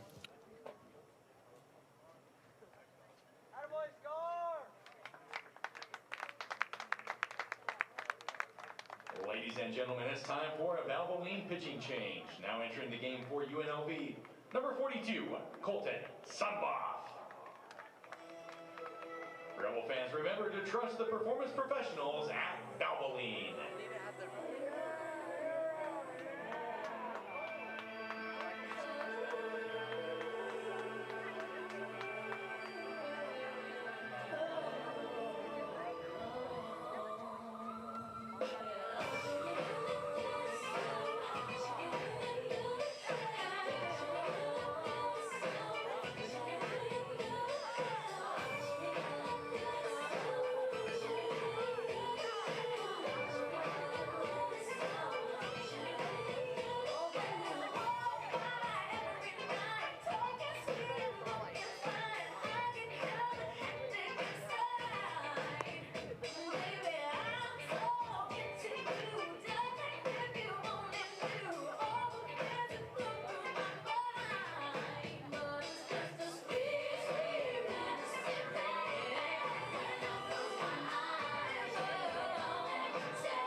With Cal State Bakersfield on top, 10-8 here in the visiting half of the 8th inning. Colton Sundloff summoned for the 3rd game in a row out of the UNLV bullpen. 4 runs across in the 8th already for the Roadrunners. And with Mascaro on second, here's Elijah Pelayo. Pelayo with hits in his last 3 at-bats. Open stance from the right as the Erta, Utah native Sundloff turns and throws to second for the first pitch. And it's not in time. Mascaro back in standing. And that's called a balk. Third base umpire Alex Nash came in afterwards. I don't know if any other umpires saw it, thought about it, and it's a balk. Mascaro moves from second to third.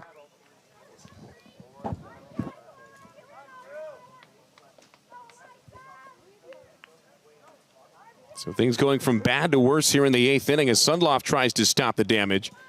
Runner on third and 1 down as the infield's drawn in all the way. Outfield straight up with the wind raging again to center field.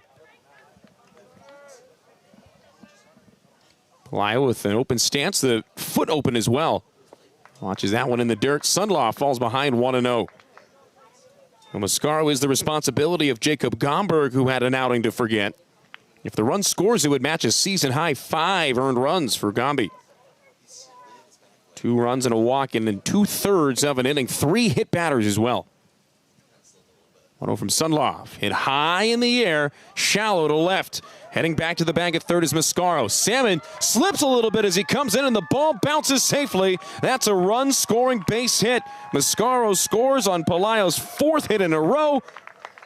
And it's now 11-8 Roadrunners as the 5th run of the 8th inning crosses.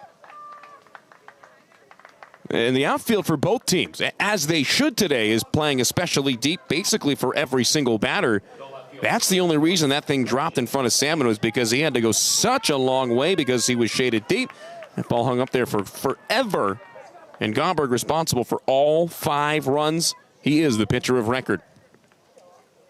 Still 1 out and a runner on first as Elgin Bennett bats for the 2nd time in as many innings.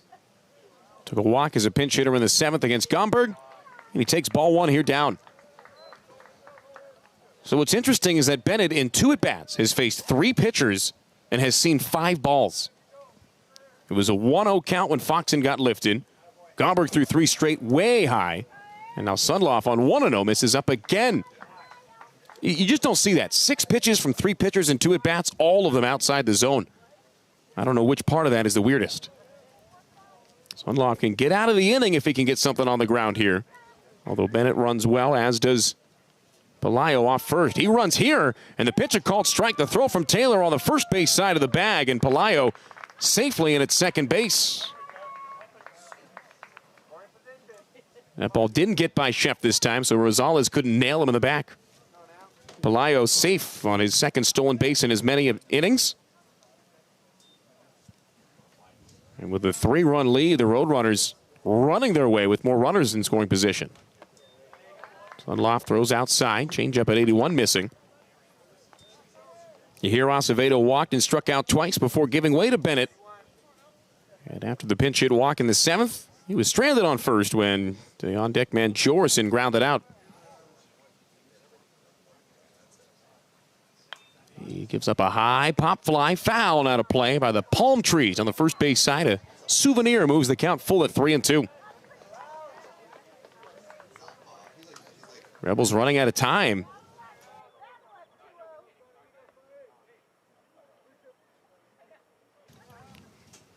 With 1 out and a runner on second. The 3-2 payoff pitch on the way from Colton Sundloff. Runner bouncing around off second. With a throw on the way, hit on a line, deep center field. Myro on his horse. He turns around and watches it bang off the fence. Rounding third, coming around to score is Elijah Pelayo as the throw goes to second. It's a 6-run 8th, and it's a 4-run lead for Cal State Bakersfield.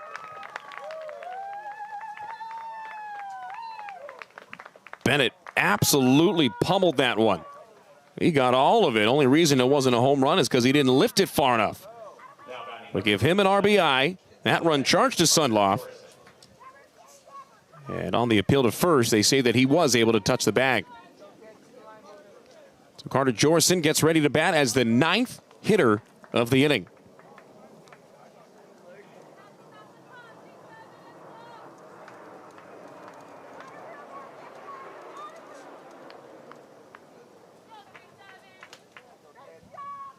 Still just one out as well. The only out in the inning was on that pop-up to the second baseman. They appeal again to first, and again, the call's the same. He was able to touch that bag on the way by.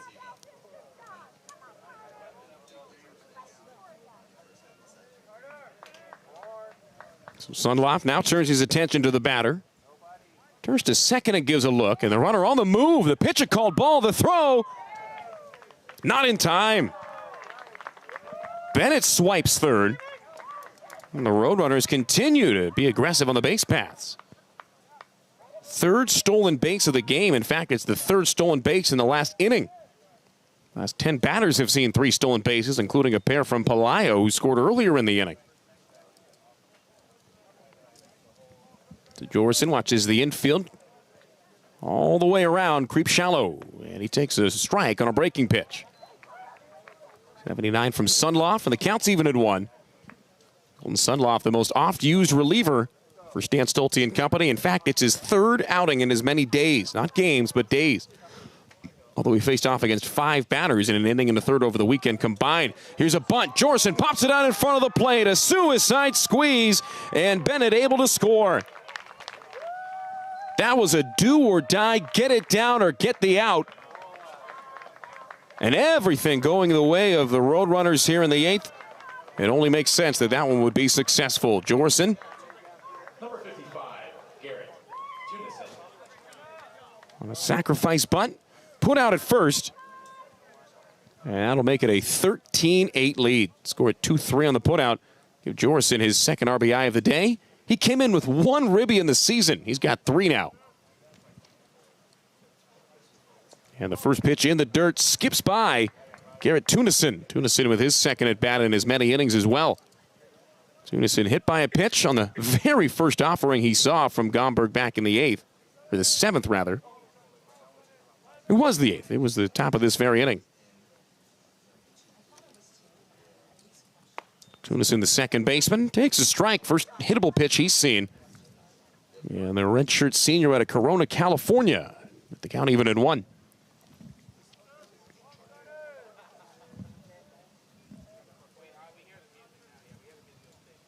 Sundloff out of the full wind. Dials on 1-1 as Tunison, wearing 55, comes up empty.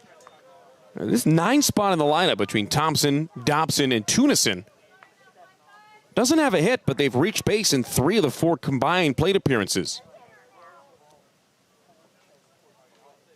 Thompson was picked off twice after taking 2 walks, and the pitch swung on, or rather a check swing on a pitch in the dirt. He appealed to first. No, he did not, says Scott Jones. 13-8 Cal State Bakersfield. Rebels chasing 5 when they come up next in the bottom of the 8th. Chef, Salmon, and Hurdle, 5, 6, and 7 spots in the lineup to lead things off. Count even at 2. Sundloff delivers. Ground ball hit to second. To his right goes Rosales. Second baseman up with it, and the throw to Rodriguez in first is in time. The Roadrunners sent 10 men to the plate in the visiting half of the 8th inning. All they're able to do is plate 7 runs on 4 hits, 3 hit batters. There were no errors and nobody left on in the inning. The Roadrunners unload for 7. The Rebels chasing 5. And after 7.5, it's 13-8 Cal State Bakersfield here at Earl E. Wilson Stadium. Strengthens the student-athlete experience. Your generosity fuels their drive to compete at the highest level while succeeding in the classroom. Join us in empowering the Hustlin' Rebels this season. Scan the QR code on the video board to give your gift now.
18, Kanoa Morisaki. Now playing third base, number 4, Dusty Vela.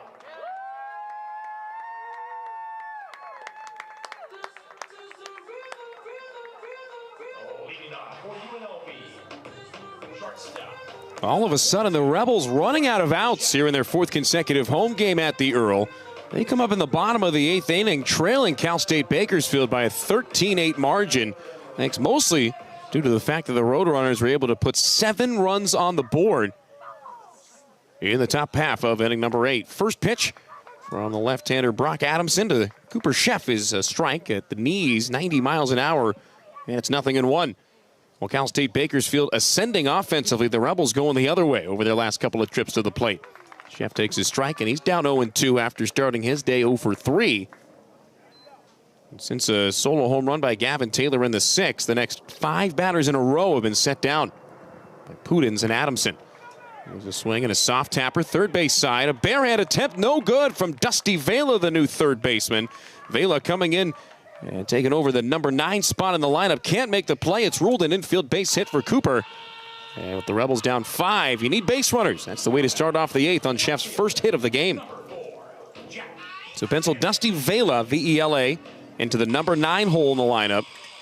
And Kanoa Morisaki slides from third base to second. And with the 3-man shift on the right side of the infield, here's Jack Salmon. Fun note, Morisaki, the 4th second baseman of the game on paper for the Roadrunners. First pitch to Salmon, outside on the slider from Adamson. Salmon with a home run in the 2nd, his first long ball in 2 seasons. He was hit by a pitch and scored in the 4th. He struck out swinging to end the 5th. That was against Nathaniel Pimentel. He takes his strike here at 77. Breaking ball, tumbles over the inside. Salmon, the former Hawaii Rainbow Warrior. The 3-man shift on the right, the only infielder on the left, Dusty Vela. With Wilkes holding on at first. Salmon absolutely mashes this one. Right center field and deep. May's back. It's off the warning track. That'll bounce off the base of the wall for extra bases. Getting the stop sign at third is Cooper Sheff. Settling in behind him at second is Jack Salmon. A stand-up double is his 2nd extra base hit of the game. It's his 5th of the year. And the Rebels not going to go away quietly here on a Monday afternoon at home.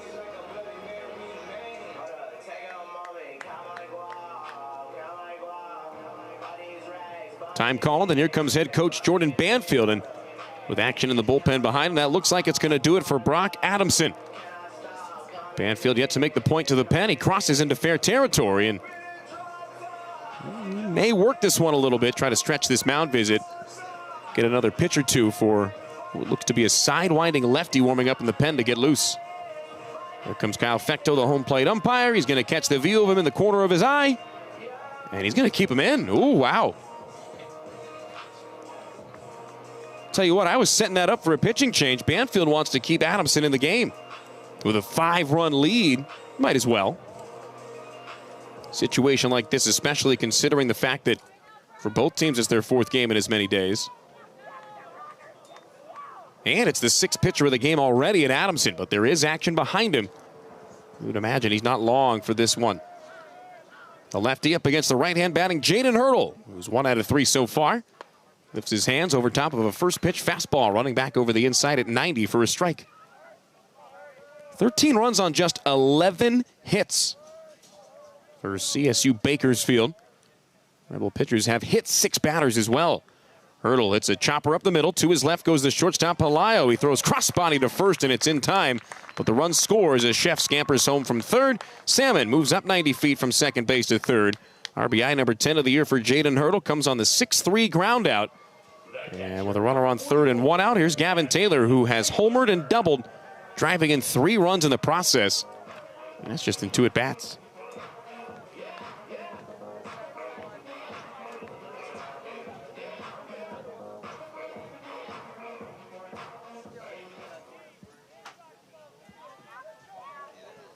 Lefty on righty with a 3-man shift on the left side of the infield. Taylor, who's swinging a hot bat, fires and fouls one straight back. 0-1 count to Taylor, who's got 3 home runs now on the year. A couple of extra base hits today alone for number 44, the LA native. Hong went 3 1/3. Albright and Foxen both went an inning and 2/3 each. Gomberg and Sundloff each have gone 2/3. Taylor pokes this one the other way in the air. Underneath it is Jacob May. He shifts back, makes the catch, tagging from third, hustling in to score Salmon. That's a sacrifice fly from Taylor, his 4th RBI of the day. And the second run of the inning makes it a 3-run game, 13-10, the Rebels deficit. Good piece of situational hitting there from Taylor with a runner on third and less than 2 down. I mean, in this situation, you'll take a run no matter what. You would much rather have him reach on his own accord. Bases clearing sac fly. Brings up Gunnar Myro with 2 down. Myro takes a strike. And he's hitless at the bottom of the lineup today. A couple of infield pop outs, both up the middle. And even his ground out was hard. A 1-4-3 comebacker off the mid of the pitcher.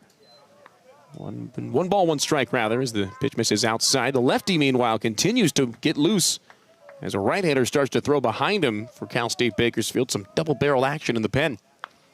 Myro hits a bouncing ball down the third base side, but he pulled it foul right inside the coaching box. Corey Vanderhook with the helmet on, watching intently.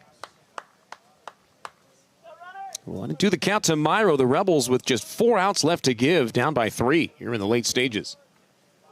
1-2 pitch, hit back up the middle. A big bouncer sneaks through into center field for Gunnar Myro.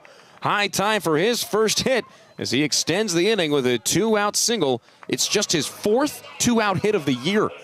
And it'll bring the lineup back to the top for Marcos Rosales.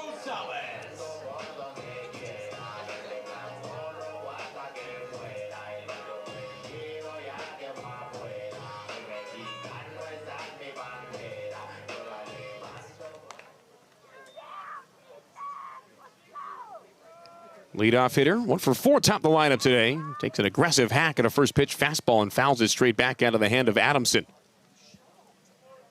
Rosales with the double in the 5th. 2 ground outs prior to that. Last at bat in the 6th, ended in a strikeout. First Mountain West Player of the Week of the season for UNLV as Rosales earned the honor after last week's performance. 77 off the outside from Adamson, and it's 1-1. All in all, in 4 games last week, Rosales went 10 for 18 with a 618 OBP. Another foul ball. Here goes his strike 2. Listen to this. In a 4-game stretch, 19 RBIs, 9 runs scored, 3 home runs, 20 total bases.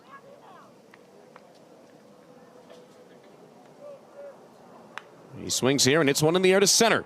Playable for Nick Mascar, who is shaded especially deep. As he ranges back to the warning track, he'll glove it sidecar left for the final out of the 8th. UNLV does get a bit closer, hitting 2 runs on 3 hits with no errors and a man left.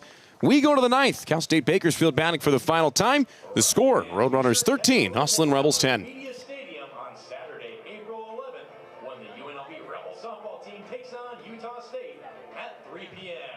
Go to UNLVtickets.com to get your tickets today.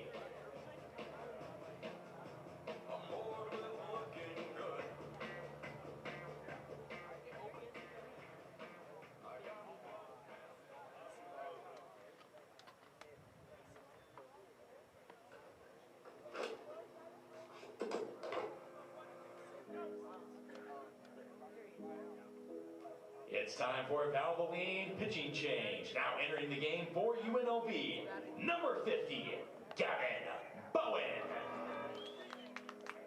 Rebel fans, make some noise and remember to trust the performance professionals at Valvoline.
Here we go into the 9th inning. 13-10, the Rebels trail Cal State Bakersfield.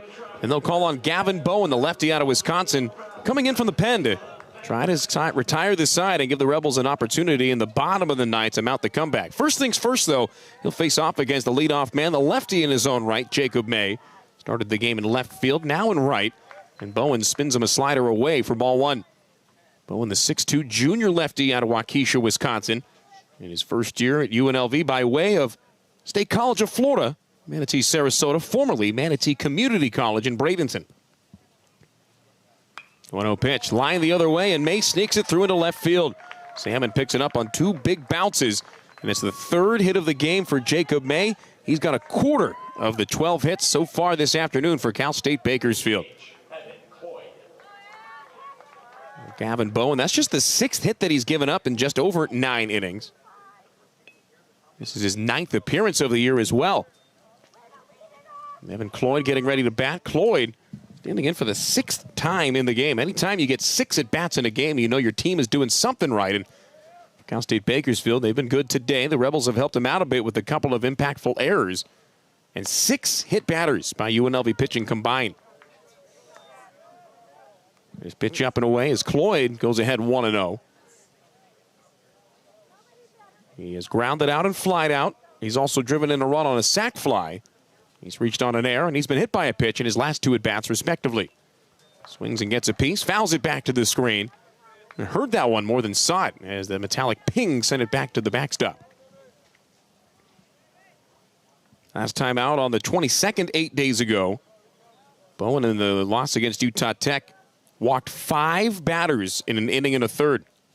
He struck out 2, gave up 1 run on no hits. Cloyd swings and comes up empty on an 80-mile-an-hour bender moving towards the back hip. And Bowen ahead 1-2. 12 strikeouts to 15 walks so far for Bowen. Facing off against the 52nd batter of the year. He comes set, checking first. May with a good-sized lead. Bowen to the plate. And 1-2 slider doesn't fall over the outer edge. Tried to snap that thing in on the black of the outside, but couldn't bait the call. Gavin Taylor might have been able to frame that thing more effectively if he squeezed it, but it popped in and out of the glove, and the count goes 2-2 anyway. May a tough customer to double up, but Owen would love to get something on the ground here. Cloyd, not the fleetest of foot. Instead, he skies one to left center field. Sprinting back goes Myro. Center fielder turns, makes the play, and is able to snap a throw back to second base, sending May, the runner, back to first. And Cloyd got jammed a bit and just lifted that thing. Put it up in the air to the pull side, but Myro up to the task, and there's 1 out and 1 on for Devin Wilkes. Wilkes, the first baseman, the true freshman out of Pacifica High School in Oxnard, California, in the southern part of the state. As mentioned, a ton of San Diego flair on this roster. A lot of Californians on the Rebel roster as well. There goes the runner. First pitch swinging. This one put in the air by Wilkes. Berrigan on his horse. Berrigan sprinting to the wall. And he'll watch that thing fall harmlessly out of play. And Berrigan shot out of a cannon. But that thing kept drifting foul. 0-1 the count as Wilkes looks for his 2nd hit of the game. He's been hit twice. He hit the ball out of the yard the only time he's put it in play. Takes that one for a strike. 78 in through the front door, and the count's 0-2. Bowen's gone as many as 2 innings this year. You would assume likely only going to be asked to go the 9th. May off first. Wilkes stands back in ahead of the 0-2. The left-hander Gavin Bowen checks first, deals to the dish. And a slider hit the other way. A bloop single that'll drop for a base hit. Getting the wave around second is May. He wants third. He's going to get there as the throw goes behind him to second. It's a 1-out, 2-bagger for Devin Wilkes. Runners on second and third with 1 down. And now here's Morisaki with a chance to blow this one wide open. Morisaki is hitless so far, and he is the only Roadrunner without a hit or a run. He's been hit by 2 pitches today. He's grounded out and popped out to second, and he struck out. Yet to leave the infield. And that infield here with their toes on the grass, they're all creeping in all the way around. Every run matters, especially at this point of the game. First pitch to Morisaki. Switch hitter batting right, takes one in the dirt. And it's ball one. The Honolulu, Hawaii native. One of just a handful of guys on the roster not from California. See, one Michigan, one Iowa, one Ohio, one Washington, one or two Arizonas. You got a Venezuelan and a Puerto Rican as well. And it hits him. The pitch inside, and it hits Morisaki. Third time he's been hit by a pitch today, and it's the 7th hit batter by Rebel pitching here on a Monday. That'll load him up for Nick Mascaro, who doubled home a pair on a line drive shot to the left field corner in his last time up. 13-10 the score as Roadrunners with the bases loaded and one out, very much threatening to add on, and we're going to have a pinch runner for Morisaki. Lewis Barnum V, a San Diego native, going to jog out, so Morisaki's day is done. Pinch running for CSU Bakersfield at first base, number 5, Lewis Barnum V. Very apropos name for a guy who's Lewis Barnum V. He wears number 5. He's on first base for Morisaki. And if Barnum does indeed come into play second base defensively, it'll be the 5th second baseman into the game in 9 innings for Cal State Bakersfield. I know you can teach anyone to field a ground ball, but 5 in 9 innings feels excessive at one position. Count 0-1 as Mascaro takes a strike. And Bowen on the way with the 0-1. Now one over the outside, a cold strike. And it's 0-2. Mascaro in order, has walked, struck out twice, flied out, and then that aforementioned double.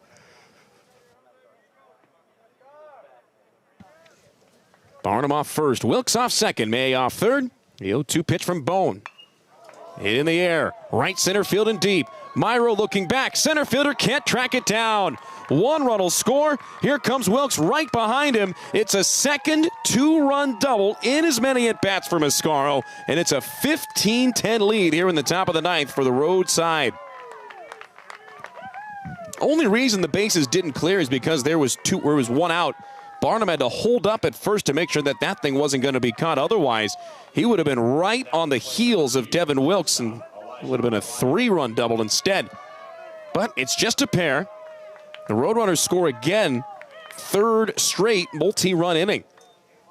And it brings up Elijah Pelayo, the shortstop. Pelayo, the redshirt senior, looking to extend the lead.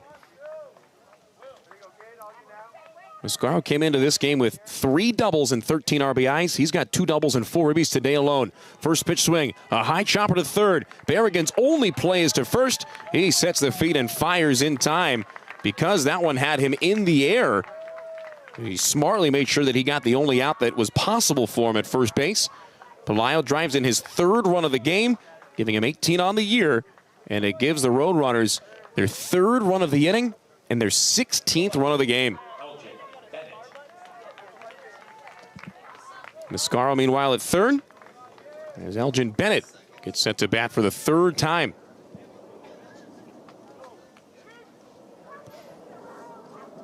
Bowen 1 out away from giving the Rebels an opportunity to hit. They're down 6 going into the bottom of the 9th. At least as it stands, as that first pitch high springs Taylor up out of the squat. Got to get there first, but in the home half of the final frame, it'll be a pretty advantageous spot of the lineup to try to begin a comeback. It'll be Rodriguez, Berrigan, Burns. 2, 3, and 4 batters due in. Meanwhile, Bennett takes down. That fastball in the dirt goes 2-0. He has walked and doubled in a run. Well, he was on base in the 8th inning. He stole 3rd and came in to score on a sacrifice bunt, suicide squeeze from Carter Jorson. He swings on 2-0, lines it up the middle. That's past the diving shortstop, Cooper Sheffin, into center field. Mascaro touches it up, and it's a 4-run 9th at minimum for Cal State Bakersfield. The extra point is good, and they lead at 17-10, a football type of score here on a Monday afternoon. Bennett with his 2nd run-scoring base hit in as many at-bats, and he is yet to be retired since coming in off the bench as a pinch hitter. Carter Jorson in for a 6th time. He is 2 out of 4 with that aforementioned sack bunt mixed in. Time called as Gavin Taylor goes out to have a word. Just trying to calm down Gavin Bowen. I mean, in a game like this where, for all intents and purposes, it's gotten away from you in the late innings. And the Rebels do have it in them to score a 7 spot as it stands in the bottom of the 9th to come back and tie it at the worst. But you look up at the box score, and on the line, it's innings 7, 8, and 9. That's 13 combined runs in 3 innings. There's 13 runs in the last 8 outs that you've recorded. That's a ratio that will not stand any day of the week. So here's Jorson with Bennett on first, and the first pitch from Bowen. Breaking ball. Hit off the hand, softly to the right side. Bunch of spin as Rosales picks it up. He'll underhand it to Johnny Rodriguez at first, and that's the final out of the inning. Cal State Bakersfield not content with the lead, adds on. They score 4 more runs on 5 hits with no errors and a man left. We go to the bottom of the 9th. The Rebels need 7 to tie, 8 to walk it off. We'll see if they can complete the miracle comeback next from Earl E. Wilson Stadium.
Defensive change for the Roadrunners. Now playing second base, number 24, Carlos Cordero.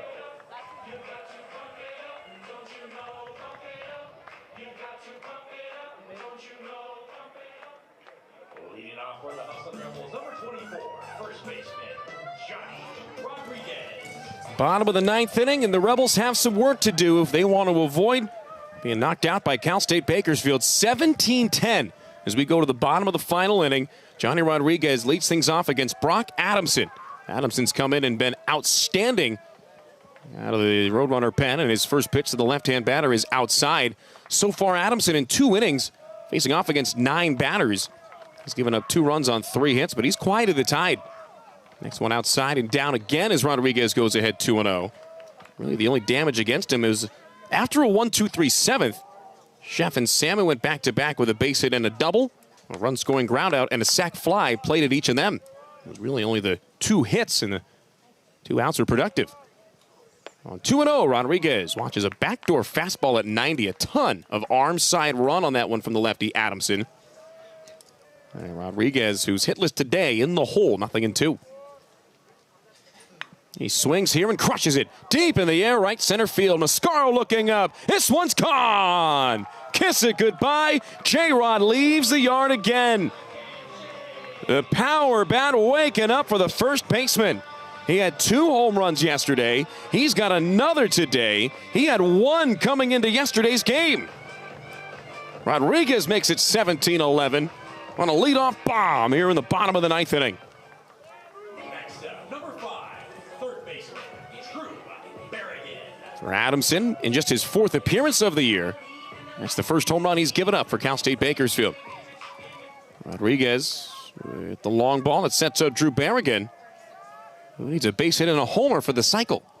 Probably not going to get 2 more at-bats unless we go deep into extras as Berrigan takes outside a slider for ball 1.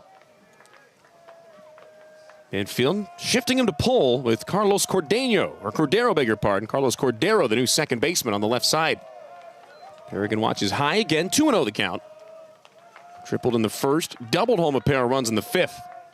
Outside of that, he's flied out to right and grounded out to short. Adamson takes the sign out of the full windup. The lefty's 2-0 pitch rides high in there for a strike. That's one in a different game situation. You might see Berrigan take a hack on 2-0, but trying to stretch out Adamson with a right-hander warming up behind him. Trying to be a little more judicious. Instead, he swings here, twists one the other way, fading down the right field line, leaping up and unable to make the play is May. It bounces off the glove of the right fielder as Berrigan rounds second. He's headed to third. He'll be in there sliding feet first and safely.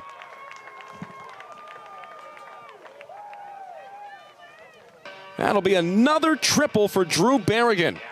A long way to go for May. The wind absolutely twisting and contorting that ball mid-flight. He's got 3 hits today. It's 2 triples and a double. Berrigan now with 6 triples on the year. And before Nin Burns can bat, timeout called by the shortstop Elijah Pelayo. He wants to go have a word with Brock Adamson. So a home run and a triple to start the 9th. Sure, some wondering where this was for the Rebel Bats earlier. Easier said than done, but they've had an extra base hit palooza today. 13 extra base hits, or 13 hits, 1 of them a single. Burns takes a ball. Again, the Rebels have 13 hits today. 12 of them have been for extra bases. The issue is that they have not been able to string them together more often than not. Cooper Sheff with the seeing eye base hit in the top of the 8th inning. Beg your pardon, Myro had a base hit in that inning as well. Still 11 out of 13 is ridiculous in terms of extra base hits.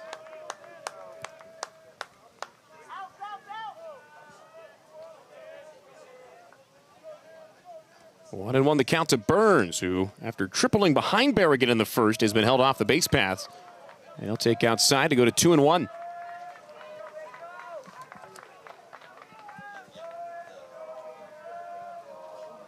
Burns waves the bat, digs back in from the right side as the lefty Adamson takes the sign on the electronic wrist pad. And now time called as Jordan Banfield, the head coach, is going to go out and have a word. It's a 2-1 count to Burns. And we saw between the innings, Banfield was going ballistic about something in front of his own dugout. Not outwardly, but yelling into his own dugout. And he was going nuts, no other way to put it. He goes out to the mound, starts to kick off some dirt. Home plate umpire Kyle Fecto in no rush to break this meeting up. He'll wipe off home plate, now starts to head out to the mound. And now Banfield going to turn, he'll make the move. So we'll have a reliever. We'll be back after this. Pitching change here from Earl E. Wilson Stadium. Bottom of the 9th, 17-11 the lead. And we'll be back after the pitching change related timeout.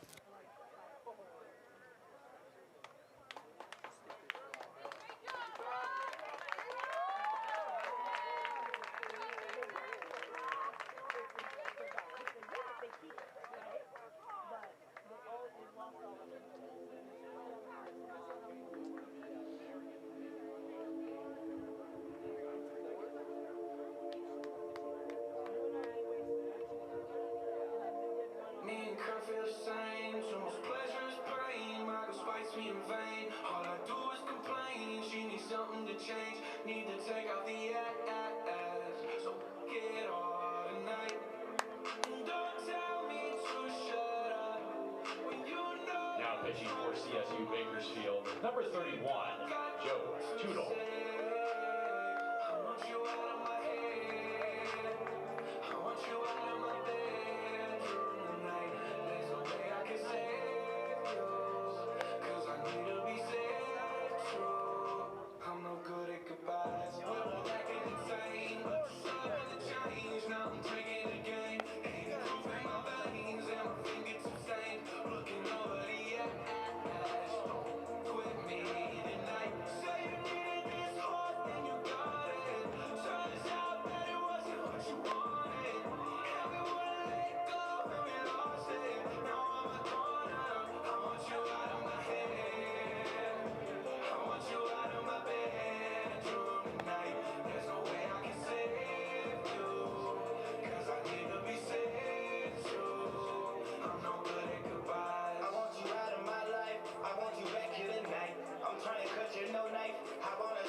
Right-hander Joe Tootle, wearing number 31, the transfer from Ohio Northern into the ball game, facing off against Nin Burns here in the bottom of the 9th inning.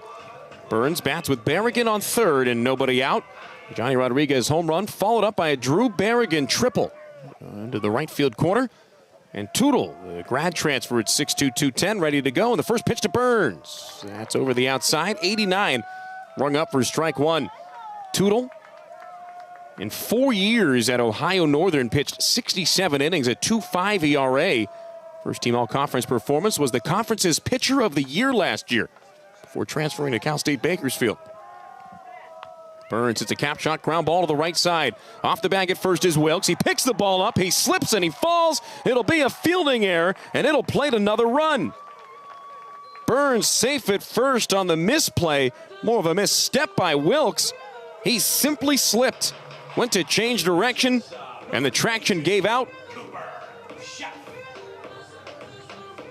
And it's now a 17-12 contest.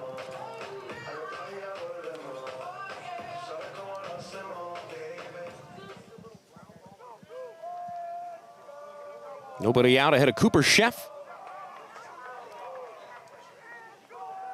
Sheff with the middle infield and double play depth. Stares down Tootle, who sets and deals. First pitch high and tight, ball one. Tootle so far on the year, 0-1 with an ERA north of 11.5. He's pitched 4 2/3 innings over 6 appearances. And he misses up here to Sheff. Count goes 2 balls, no strikes.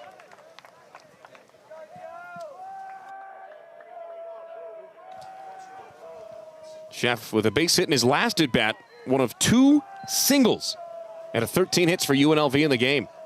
Both of them coming in the 8th inning. On 2-0, Tootle deals a strike over the outside. And Tootle in his 6 appearances has gone 1 inning 3 times, and in fact it's been the last 3. And since giving up 6 runs in his first 2 appearances, he has not given up a single tally in his last 4. He throws high here, and Sheff had a pretty good 3-ball 1-strike count. In Southern Indiana, in his debut on the 13th, gave up 4 runs on 4 hits in 2/3 of an inning. He's allowed 2 runs in 4 innings since combined. ERA's gone from 54 to 11.5 in 5 appearances. 3-1 pitch, clobbered to deep center field. Looking up is Mascaro. He feels for the fence. He leaps, and it's gone! Cooper Sheff leaves the yard. Just like that, it's a tight ball game. Rebels not going away quietly. 17-14 with no outs in the 9th. I told you Sheff was due in the earlier stages, and due he was. He got it up into the jet stream. The wind took care of the rest. Over the batter's eye goes Cooper Sheff on his 6th bomb of the year, and it's 4 runs across in the 9th. Here comes the head coach, Jordan Banfield, and it looks like he's going to pull Tootle before he records it out. He'll take the ball from the right-hander. The relief arm jogging out of the bullpen before he makes the point, and that's going to do it. Tootle comes in, gives up an error, and then a long ball to Sheff. Toodaloo indeed. We'll step aside for the pitching change. Bottom of the 9th, Jack Salmon due up in what's now a 3-run game.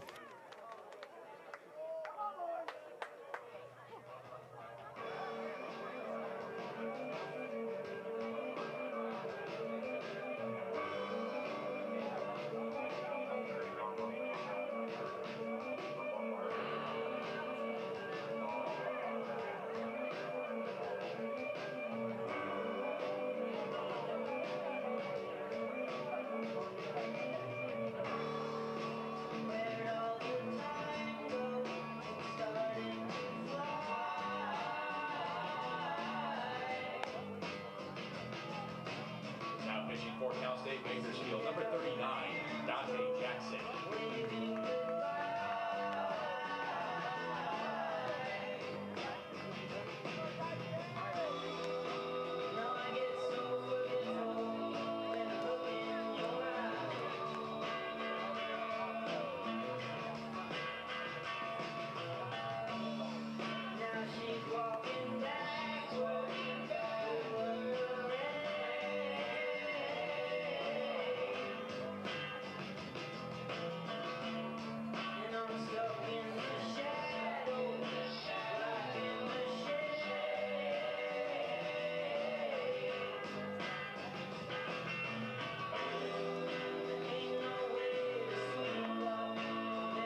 the left fielder, number 4, Jack Salmon. A little bit of life infused into the Hustlin' Rebels here in the bottom of the 9th inning. They've scored 4 runs without recording it out as Dante Jackson becomes the 3rd pitcher still looking for that first out of the final inning. The lefty out of Laguna Woods, California, deals a strike to Jack Salmon on the first pitch at 80 miles an hour. Jackson, a wiry southpaw. I don't know if wiry's doing his lankiness justice. 6'7", 167 pounds is what he's listed as. There's the 0-1, the sidewinding lefty. Snaps one in there at 78 for a called strike. 0-2 to Salmon, who has scored 3 of the 14 Rebel runs so far. He has tripled, he has doubled, he's been hit by a pitch, and he struck out in his 4 plate appearances. 17-14, the Cal State Bakersfield lead here in the 9th. Looping breaking ball outside at 69 miles an hour. Nice movement, not as nice on the location. Jackson's the 7th pitcher for Cal State Bakersfield today in a game they've led for the majority of the late stages. Jackson misses away again. That's about how high he'll ramp up that fastball. 79, 80 miles an hour or so. Joe Tootle gave up a run on a hit. One of those runs inherited, and the 2-run home run, the big difference. Here's a swing and a pop-up left center field. Losing the cap on the way in is Nick Mascaro, and the center fielder underneath it, and retires out number 1 in the 9th. And a lot of folks say that the hardest out to get in any ball game is the first out of the 9th, and that was showcased today. Salmon flies out for the first out, and it brings in Jaden Hurdle, who's 1 of 4. 12th appearance of the year for Dante Jackson, the lefty. He's gone 3 1/3 innings once, and out of those 13 appearances, he's only gone over an inning on 1 other occasion. Jackson gets ahead, steals a strike from Hurdle at the knees, 80 miles an hour on that fastball. Hurdle has doubled, driven in a run, and scored a run so far today. 1 for 4 on paper. That pitch in the dirt, Jackson misses low. He's without a decision either way. ERA of 7.71. Although Jackson hasn't allowed a run earned or otherwise in his last 4 outings. He's allowed 1 total run in the month of March in 5 appearances. This is outside, fades a fastball off the outer part of the plate, and the count goes 2-1 to Hurdle. With Jaden Sanchez on the shelf, Reggie Bussey out today. Jaden Hurdle getting some extra run in the lineup.